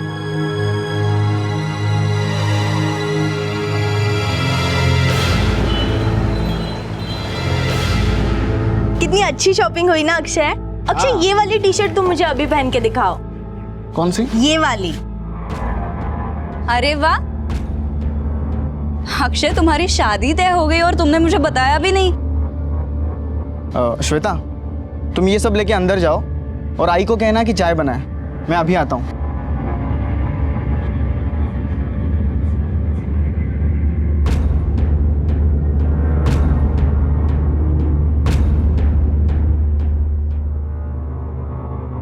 सागरिका, वो क्या है कि आई बाबा ने जिद करके ये शादी तय की है। जब मेरे साथ मजे मार रहा था तो आई बाबा को पूछा था क्या? अब ये मत समझना, आज मैंने उसके सामने तेरे और मेरे बारे में बात नहीं की, इसका मतलब कल भी नहीं करूंगी। इतनी भी अच्छी किस्मत नहीं है तेरी। पैसों का इंतजाम किया? कहाँ से लाऊंगा मैं इतने पैसे? अपने करोड़पति ससुराल वालों से मांग ले। पागल हो गया क्या तू? मैं उनसे पैसे नहीं मांग सकता। अगर तू नहीं मांगेगा ना तो मैं मांग लूंगी। तेरा वो जो साला है उमेश जाधव, वो आधा नहीं पूरा पागल है। अगर मैं उसके पास चली जाऊंगी ना तो पता है ना क्या होगा? तू मुझे ब्लैकमेल कर रही है? हाँ, मुझे अगर पैसा नहीं मिला तो मैं किसी भी हद तक जा सकती हूँ। अब आगे जो कुछ भी होगा उसका जिम्मेदार सिर्फ तू रहेगा।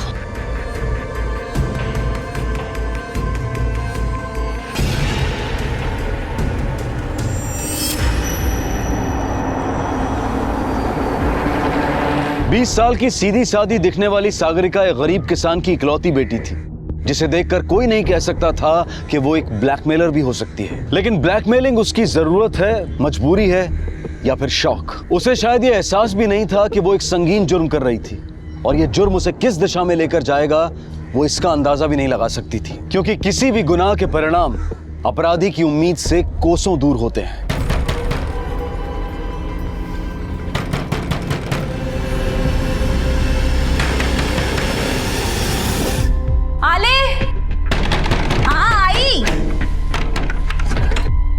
क्या हुआ दादा? इतने जोर से दरवाजा।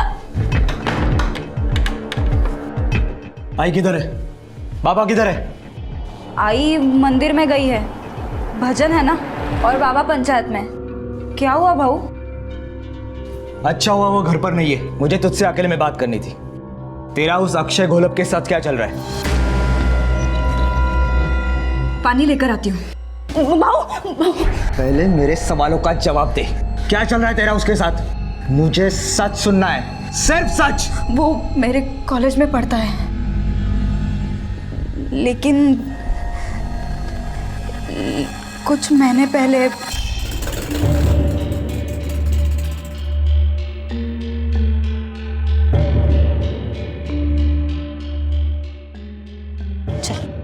एक minute Sagarika, I love you. अरे कुछ जवाब तो दो। अरे लोग मुझे चिढ़ाने लगे। 24 घंटे मैं सिर्फ तुम्हारे बारे में ही सोचता रहता हूँ। मर जाऊंगा यार मैं तेरे बिना। तू अगर मुझे नहीं मिलना। अक्षय ये क्या बात कर रहे हो? सब लोग देख रहे हैं। देखो तुम्हारे लिए ये सब मजाक होगा लेकिन मेरे लिए नहीं। देखो हम लोग गरीब हैं, इन सब में नहीं पढ़ना चाहते। मैं हाथ जोड़ती हूँ, मेरा पीछा मत करो प्लीज।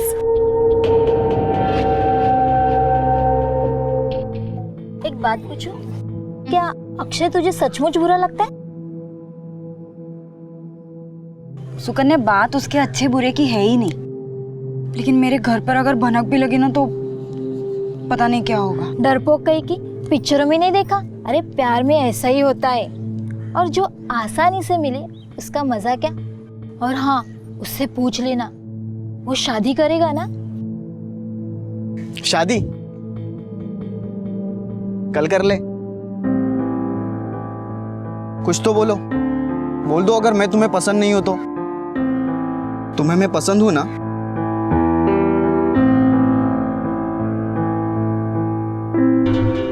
मैं चाहते हुए भी खुद को आगे बढ़ने से रोक नहीं पाई, और प्यार के बहाव में दोनों ने अपनी सारी हदें पार कर दी।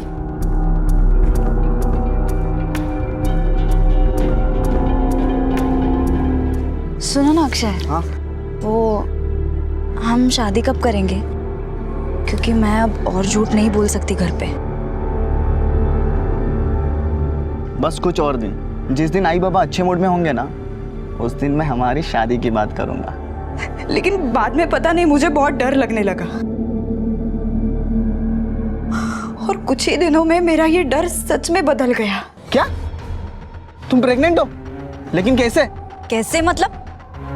अक्षय ये क्या बात कर रहे हो तुम? सागरिका आराम से, तुम दोनों शांति से क्यों नहीं बात करते? तुम जाके एबॉर्शन करवा लो। करवा लो का क्या मतलब है? तुम नहीं आओगे मेरे साथ? नहीं। अरे मैं नहीं आऊंगा। अरे वहाँ कोई पहचान का मिल गया तो, और उसने घर पे बता दिया तो आई बाबा को धक्का बैठेगा। हाँ हाँ, तुम्हें तो सबकी चिंता है सिवाय मेरे। अरे एक बार कहा ना, नहीं आऊंगा मतलब नहीं आऊंगा। मैंने सातारा जाकर अपना अबॉर्शन करवाया, वो नहीं आया मेरे साथ, सुकन्या आई थी। भाव में खरं सांगते, उसके बाद उसने मुझे अवॉइड करना शुरू किया। मैंने उसे मिलने की बहुत कोशिश की, लेकिन जब भी मुझे वो देखता था अपना रास्ता बदल देता था। फिर मुझे पता चला कि अगले 15 दिनों में उसकी शादी होने वाली है। वो उमेश जाधव है ना, उसकी बहन से। जब कुछ भी समझ में नहीं आया ना तो मैंने उसे ब्लैकमेल करना शुरू किया। देखो अगर मुझे पैसा नहीं मिला ना तो मैं तुम्हें बर्बाद कर दूंगी। 10 लाख रुपए मांगे उससे, किसी लालच से नहीं। मैं तो बस उसे तड़पते देखना चाहती थी, बदला लेना चाहती थी उससे। छमाइला, अभी जाके उस अक्षय की खोपड़ी फोड़ता हूं। समझना क्या है वो अपने आप को? भाऊ, भाऊ, भाऊ, आप ऐसा कुछ भी नहीं करोगे। हाँ? अभी भी तुझे उसकी चिंता हो रही है? घर की इज्जत बाहर उछल कर आई है, शर्म नहीं आती तुझे? एक काम कर, मैं जैसे बोलता हूँ वैसे कर। अभी के अभी उसे फोन कर, और कल कैसे भी करके उसे पनाड़ा के जंगल में बुला।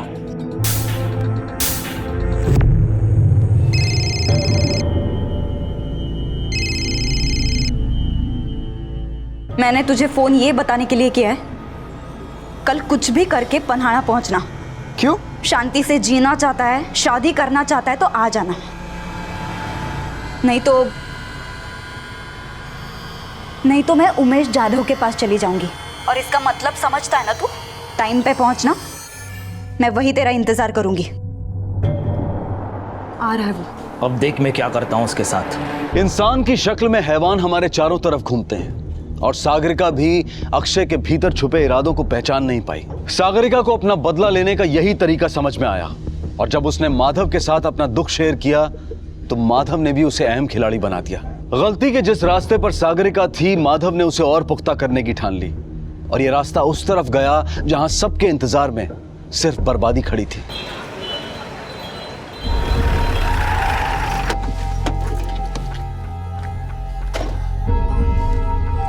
यहीं पे हम लोग मिलते थे। देख, उससे प्यार से बात कर लेना। अगर मानता है तो ठीक है, नहीं तो आज ही तेरी यहाँ किसी मंदिर में शादी करवा देंगे। भाऊ, और उसके फोटो उमेश जादव को भेज देंगे। तेरे को जो बदला लेना है वो जिंदगी भर लेती रहना। हम लोग अभी जाकर शादी का सामान लेकर ही आते हैं। हम लोग 10 मिनट में आते हैं, तू जा। चला रे।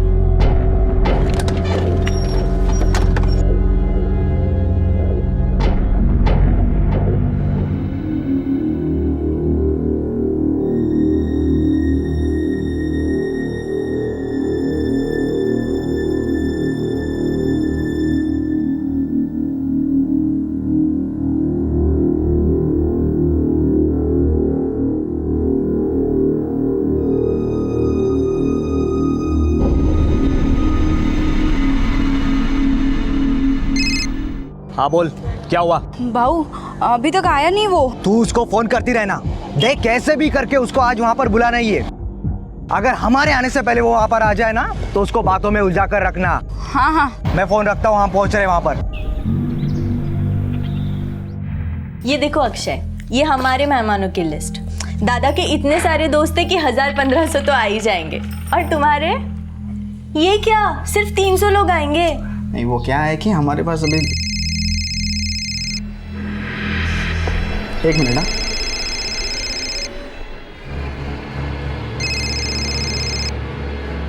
हेलो, किधर है तू?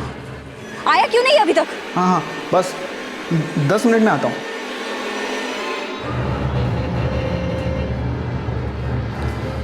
ओ जाओ बप्पू, क्या हुआ? तू इतने टेंशन में क्यों लग रहा है? सुन, तेरा कुछ लोचा विचार नहीं है ना? अगर ऐसी वैसी बात मुझे पता चली ना, तो शादी की हवन की जगह तेरी चीता जलेगी। और तू ये जानता है कि मैं ये कर सकता हूँ। आई शपथ दादा, ऐसी कोई बात नहीं है। हाँ, मग ठीक है। हेलो, हाँ सुन,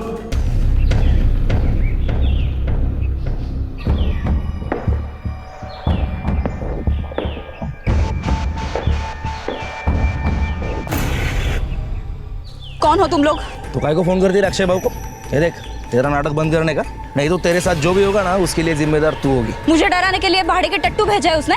लेकिन देखो, तुम लोग कौन हो मुझे पता नहीं है, और मैं जानना भी नहीं चाहती। ये टायर को भी अभी पंक्चर होना था। हाँ, अरे चला, जल्दी जल्दी करो यार।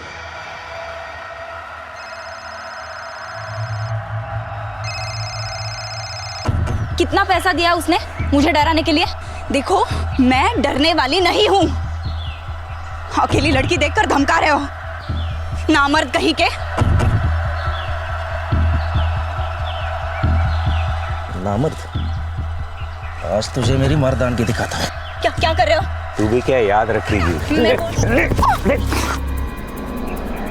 पकड़ उसको, पकड़ ये।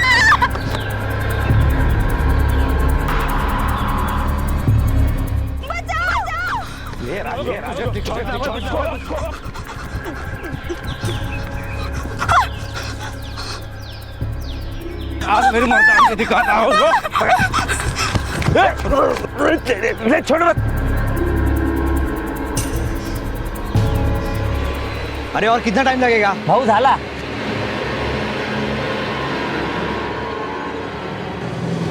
Sagarika miss call.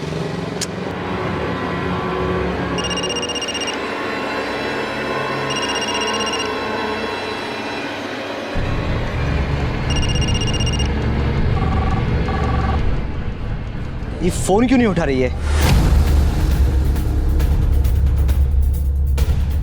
भाई हो गया, हो गया। चलो चलो, बैठो जल्दी।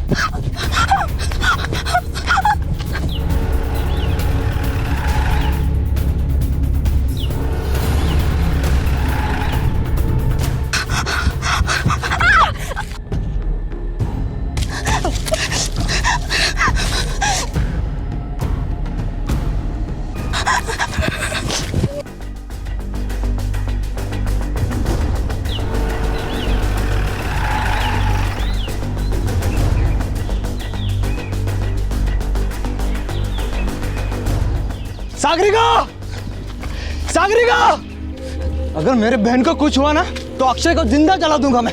सागरिका, सागरिका, भाई यहाँ से आवाज आ रही है। भाई मोबाइल यहाँ पे पड़ा है। सागरिका, सागरिका,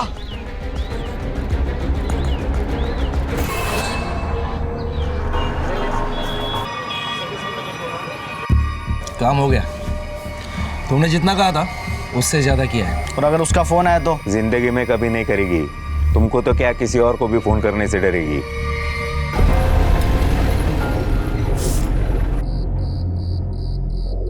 माधव, माधव, सागरिका अब तक घर में नहीं आई है। उसका फोन भी नहीं लग रहा है। मैंने उसकी सारी सहेलियों को फोन किया, वो कहीं पे भी नहीं है। माधव, मुझे बहुत डर लग रहा है। माधव, पता नहीं मेरी बेटी। घर पे किसी के साथ झगड़ा हुआ था उसका? नहीं साहब। तुम लोग जबरदस्ती शादी तो नहीं करवा रहे थे ना उसकी? नहीं, अब तक उस बारे में हमने सोचा भी नहीं है। तू भाई है ना रे उसका? जी। तेरे साथ कुछ अनबन हुई थी? तुम लोगों ने मारा वगैरह नहीं ना उसे? नहीं। खड़वी, फोटोग्राफ है उसका? हाँ साहब, ये लीजिए। ये फोटोग्राफ आजू बाजू के पुलिस स्टेशन में भेज दो। देखो कहीं से कुछ ट्रेस मिलता है क्या।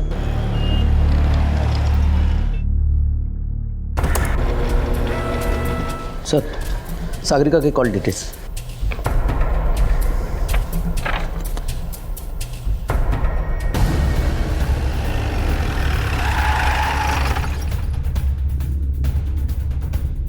हमने छानबीन की है और उस सिलसिले में तुमसे कुछ पूछताछ करनी है। सागरिका कौन से कॉलेज में थी? MY के कॉलेज। किस किस से मिलती थी? कोई दोस्त? बचपन से खाली एक सहेली थी, सुकन्या। और अक्षय घोलप, उसके साथ क्या रिश्ता था? ये कौन है साहब? तुम्हें तो पता ही होगा ना, बहन थी तुम्हारी। उसके कॉल रिकॉर्ड के हिसाब से उस दिन उसने सिर्फ तुम्हें और अक्षय को फोन किया था। कल ही पुलिस स्टेशन में हमें पता चल गया था कि तुम सब जानते हो। अब बोलते हो या बुलवाऊं?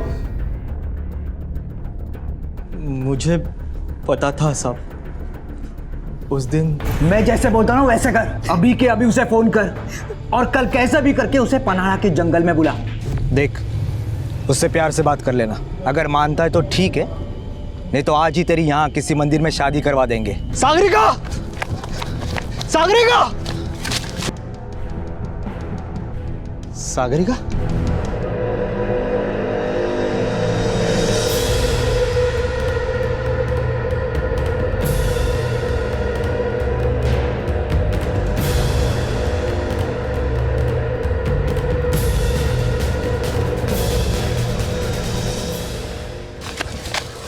सागरिका, कहाँ थी तू?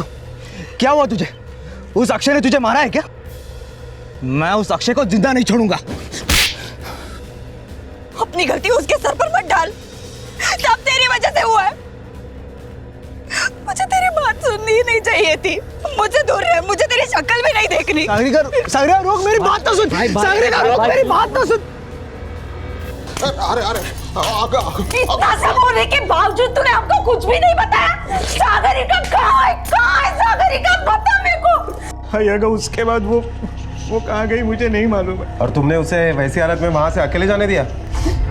साहब, वो मुझसे नाराज, मेरी शक्ल भी नहीं देखना चाहती थी। मुझे लगा उसका गुस्सा ठंडा हो जाएगा तो वो अपने आप घर वापस आ जाएगी। अच्छा, ये अक्षय घोलप कहाँ रहता है?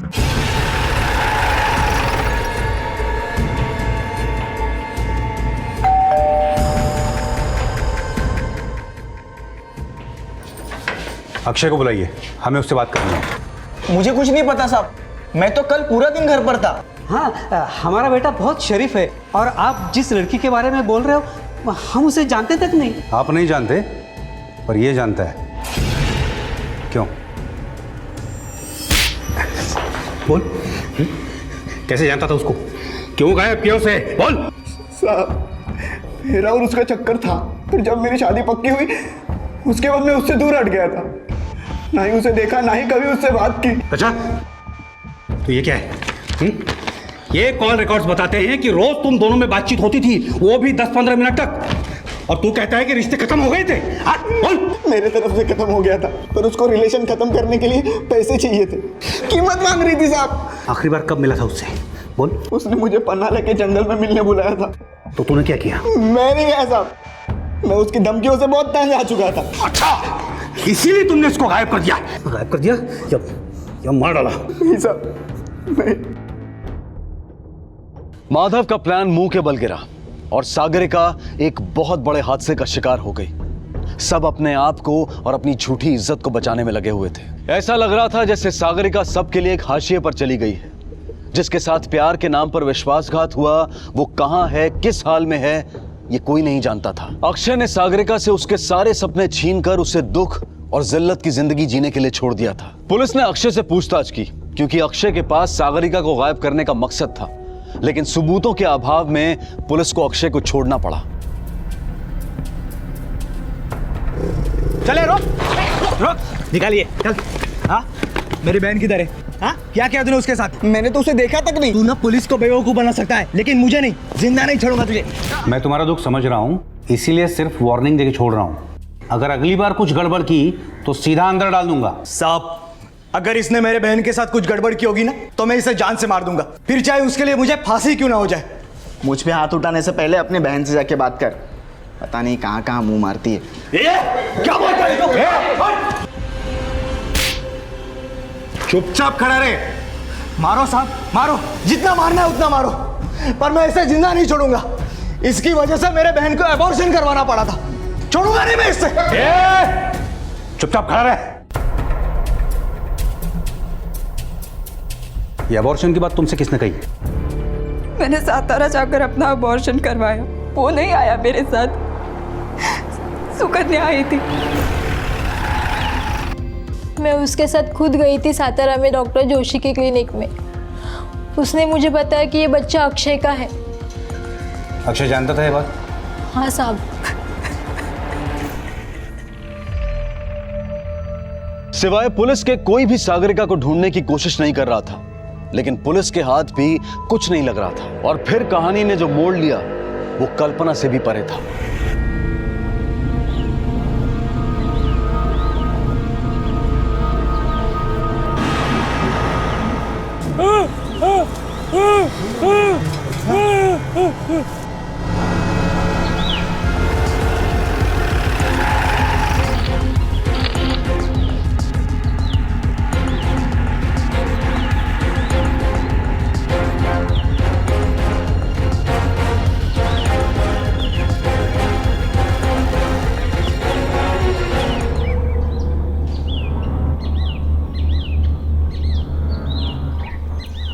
सर, हो सकता है ये बॉडी सागरिका की हो, क्योंकि माधव ने कहा था वो इसी जंगल में आई थी। एक काम करो, माँ बाप को शिनाख्त के लिए बुलाओ। चेहरा तो बिगड़ गया है, तो देखो शायद घड़ी, अंगूठी और कपड़े से पहचान हो सकती है। तो यस सर।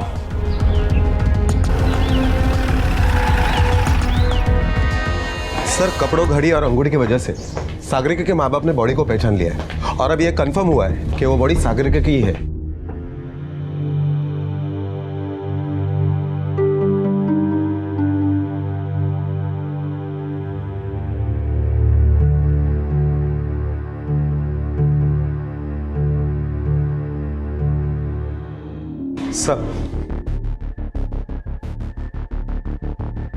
सर, सागरिका के खून से पहले उसके साथ बलात्कार हुआ था, वो भी 2 अलग अलग आदमियों ने किया था।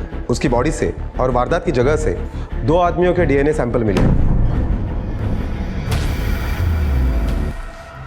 साहब, यही वो जगह है जहां वो अक्षय से मिलने वाली थी। लेकिन सर, सागरिका की बॉडी यहाँ से आधे किलोमीटर दूर मिली थी, फिर वो वहां कैसे पहुंची? इसका मतलब है शायद वो यहाँ से किसी के डर से भागी थी। लेकिन किसके डर से? तुम्हें उसका मोबाइल कहाँ मिला था?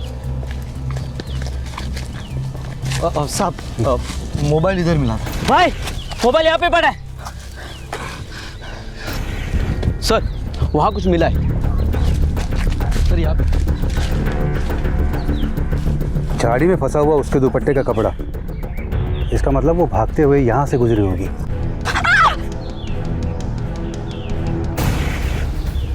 सर, यहाँ पर डीएनए ट्रेसेस मिले। मतलब यहाँ पर उसके साथ जबरदस्ती की गई। तुम आए थे तब तुम लोगों को कहाँ मिली थी वो थोड़ा आगे। साहब, वो मुझे आखिरी बार यहाँ मिली थी। अरे कहाँ थी तू? लेकिन उसकी डेड बॉडी तो यहाँ से दूर मिली थी। वो गई किस तरफ थी? जी, इस तरफ। यहाँ पे उसे मारा गया था और माधव को वो जहाँ मिली थी वहाँ से इसकी दूरी तकरीबन 500 फीट है।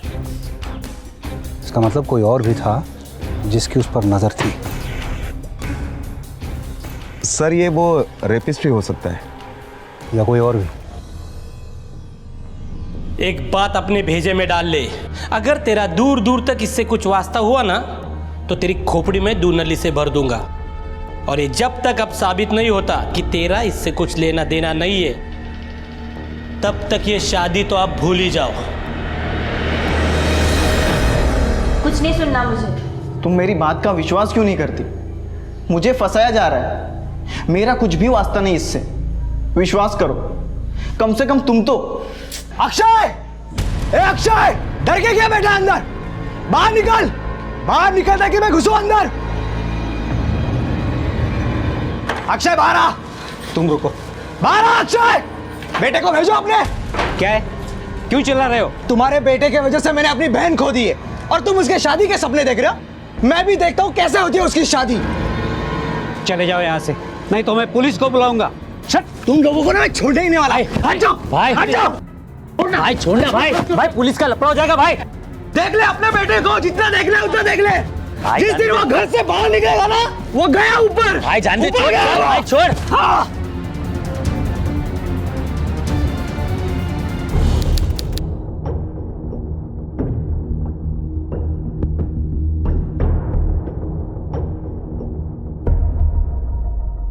अगर हम शुरू से देखते हैं तो अक्षय के अलावा किसी के पास कोई मकसद नहीं था सागरिका को मारने का।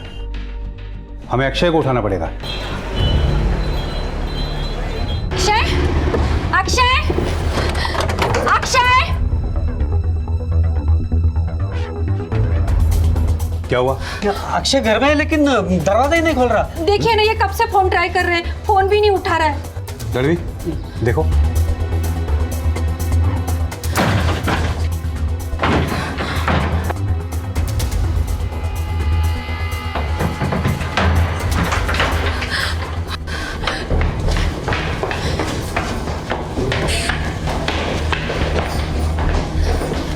ये अक्षय का कमरा कौन सा है? ये रहा।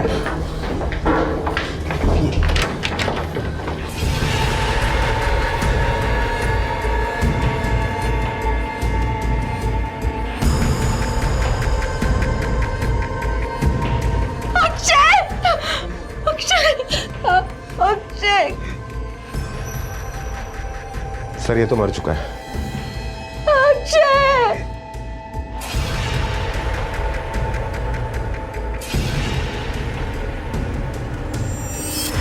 अक्षय के मर्डर ने इस केस को और पेचीदा बना दिया था, क्योंकि सिर्फ अक्षय ही था जिसके पास सागरिका के कत्ल का मकसद था।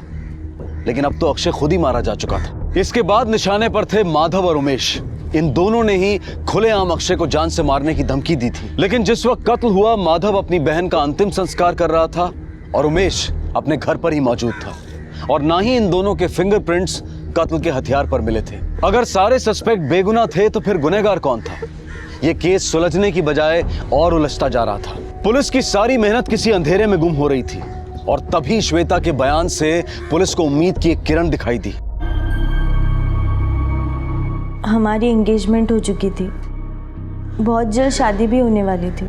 सब खुश थे, पर कुछ दिनों से अक्षय कुछ अजीब सा बिहेव करने लग गया था।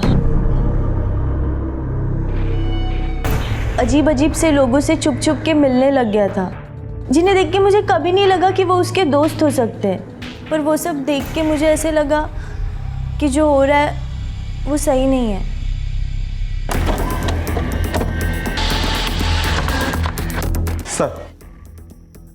सर अक्षय के कॉल रिकॉर्ड्स के मुताबिक इन दो नंबर पर कई बार फोन किए गए और हर वक्त सागरिका के फोन के तुरंत बाद किए गए। इसका मतलब इन दोनों नंबर्स का सागरिका के मर्डर के साथ जरूर कोई ना कोई कनेक्शन है। एक काम करो, इन दोनों नंबर के डिटेल्स निकालो और उन्हें लेके आओ। चलो चले, उठ चल। सोपान रुक! सोपान भाग भाग भाग भाग जल्दी से। किधर भागेगा? इधर आ, चलो अंदर बैठ।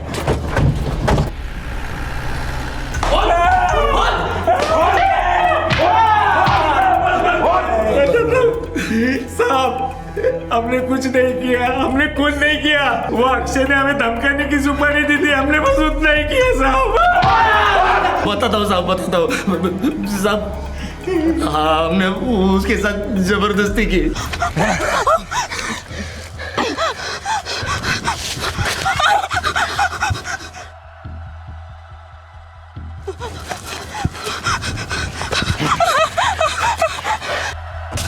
देखो, मैं अक्षय को कभी फोन नहीं करूंगी, लेकिन मुझे छोड़ दो प्लीज। मुझे माफ कर दो, मुझे माफ कर दो। मैं कभी फोन नहीं नामत का आता। अब दिखाता हूँ मेरी मर्दानगी तुझे।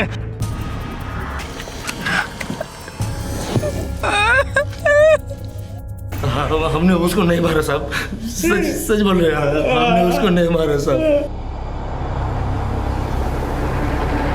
एक कहावत है, मार के बाद पुकार रह जाती है, और यही हो रहा था सागरिका के केस में। कोशिशें हजारों हुई, लेकिन अंजाम कुछ नहीं सिवाय सोपान और राजन पर रेप का मुकदमा चलने के। कोर्ट की 2-3 सुनवाइयों के बाद राजन और सोपान भी जमानत पर रिहा हो गए। सागरिका और अक्षय की हत्या की गुत्थी अब तक उलझी हुई थी, और तब लगभग 1 महीने बाद घटी एक घटना ने इस पूरे मामले को एक नया और चौंकाने वाला मोड़ दे दिया।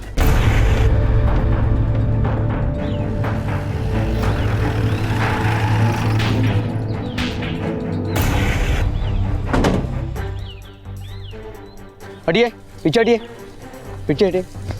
सर, राजन और सोपान, सागरिका रेप केस वाले, सर पर पत्थर मारकर खून किया है, जैसे सागरिका को मारा था। मौत लगभग 5-6 घंटे पहले हुई है सर, और बॉडी के ऊपर सूखी घास भी डाली गई है। बॉडी के पास शराब की बोतल भी मिली है सर। किसी ने कुछ देखा है?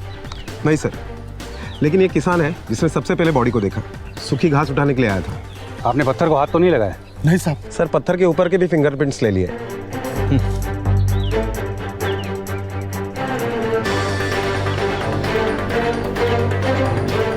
लगता है कोई गाड़ी गुजरी यहाँ से। एक काम करो, ये टायर के निशान के फोटोग्राफ ले लो और इस मिट्टी के सैंपल भी ले लो।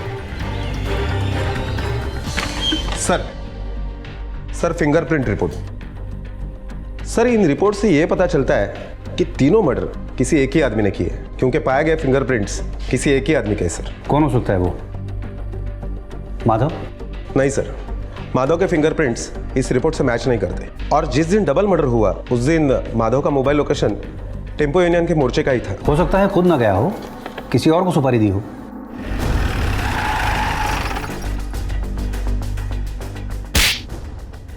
क्या कर रहे हैं आप लोग ये? राजन और सोपान को मारने के लिए तूने किसको भेजा था? मैंने ऐसा कुछ नहीं किया साहब, मैं तो मोर्चे में गया था उस दिन। तुम्हारे अलावा किसी के पास कोई मकसद नहीं था अक्षय और उन दोनों को मारने का। सच बता, तूने अक्षय को धमकी दी थी ना? वो तो मैंने गुस्से में दी थी साहब। माले, अंदर ले चल इसको, अंदर फटाफट बोलेगा ये। काल, अरे मेरे बच्चे को आओ, आओ, तुम्हें काहे बोलत कैसे नहीं? रुको,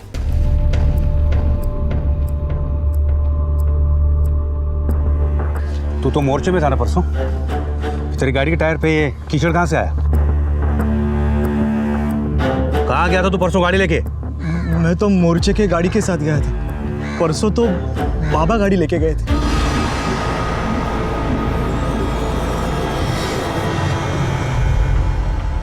क्या लगा था तुम्हें अपने भोले भाले चेहरे के पीछे आसानी से छुप जाओगे और कोई पहचान नहीं पाएगा? कानून अपराध सूंघ लेता है, और अपराधी को भी। तेरे फिंगरप्रिंट्स मैच हो गए हैं। बोल, क्यों किया ये सब? अपनी बेटी को मार दिया तूने? बोल।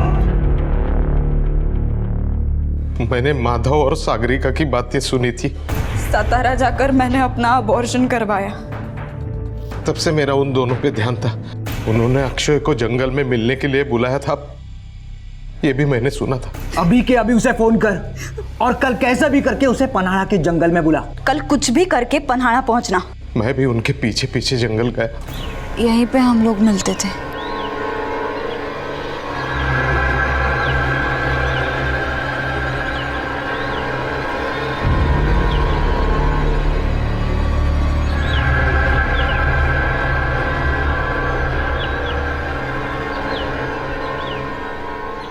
मेरी बूढ़ी टांगों ने जवाब दे दिया था। मैं मेरी बेटी को नहीं बचा पाया। जब वो मिली तो तब तक सब कुछ बिखर चुका था। उसने अपना मुंह तो काला कर ही दिया था, उसके साथ हमारे इज्जत पर भी कालिक मल दी। फिर मैंने देखा माधव और उसके बीच झगड़ा चल रहा था। एक काम ठीक से नहीं कर सका तू? सागरिका मेरी बात तो सुन। सागरिका, सागरिका रुक। जब वो वहां से निकली तो मैं भी उसके पीछे पीछे गया। सागरिका,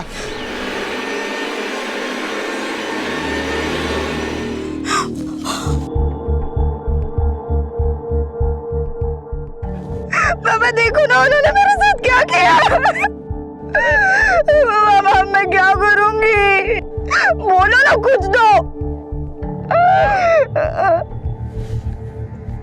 कुछ तो बोलो। कुछ तो बोलो ना। मैं क्या करूं?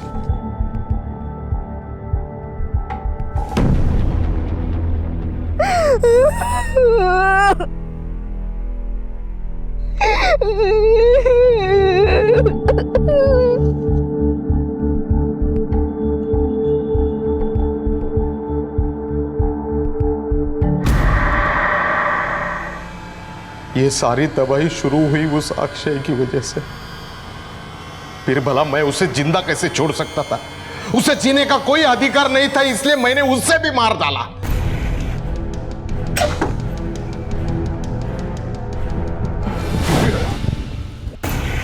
अब वो दोनों राक्षस बचे थे। मैंने उन दोनों को सुपारी के नाम पे वहां पे बुला लिया और बहुत शराब पिलाई। वाह सेठ वाह, एकदम धमाल। अभी तो और मजा आएगा।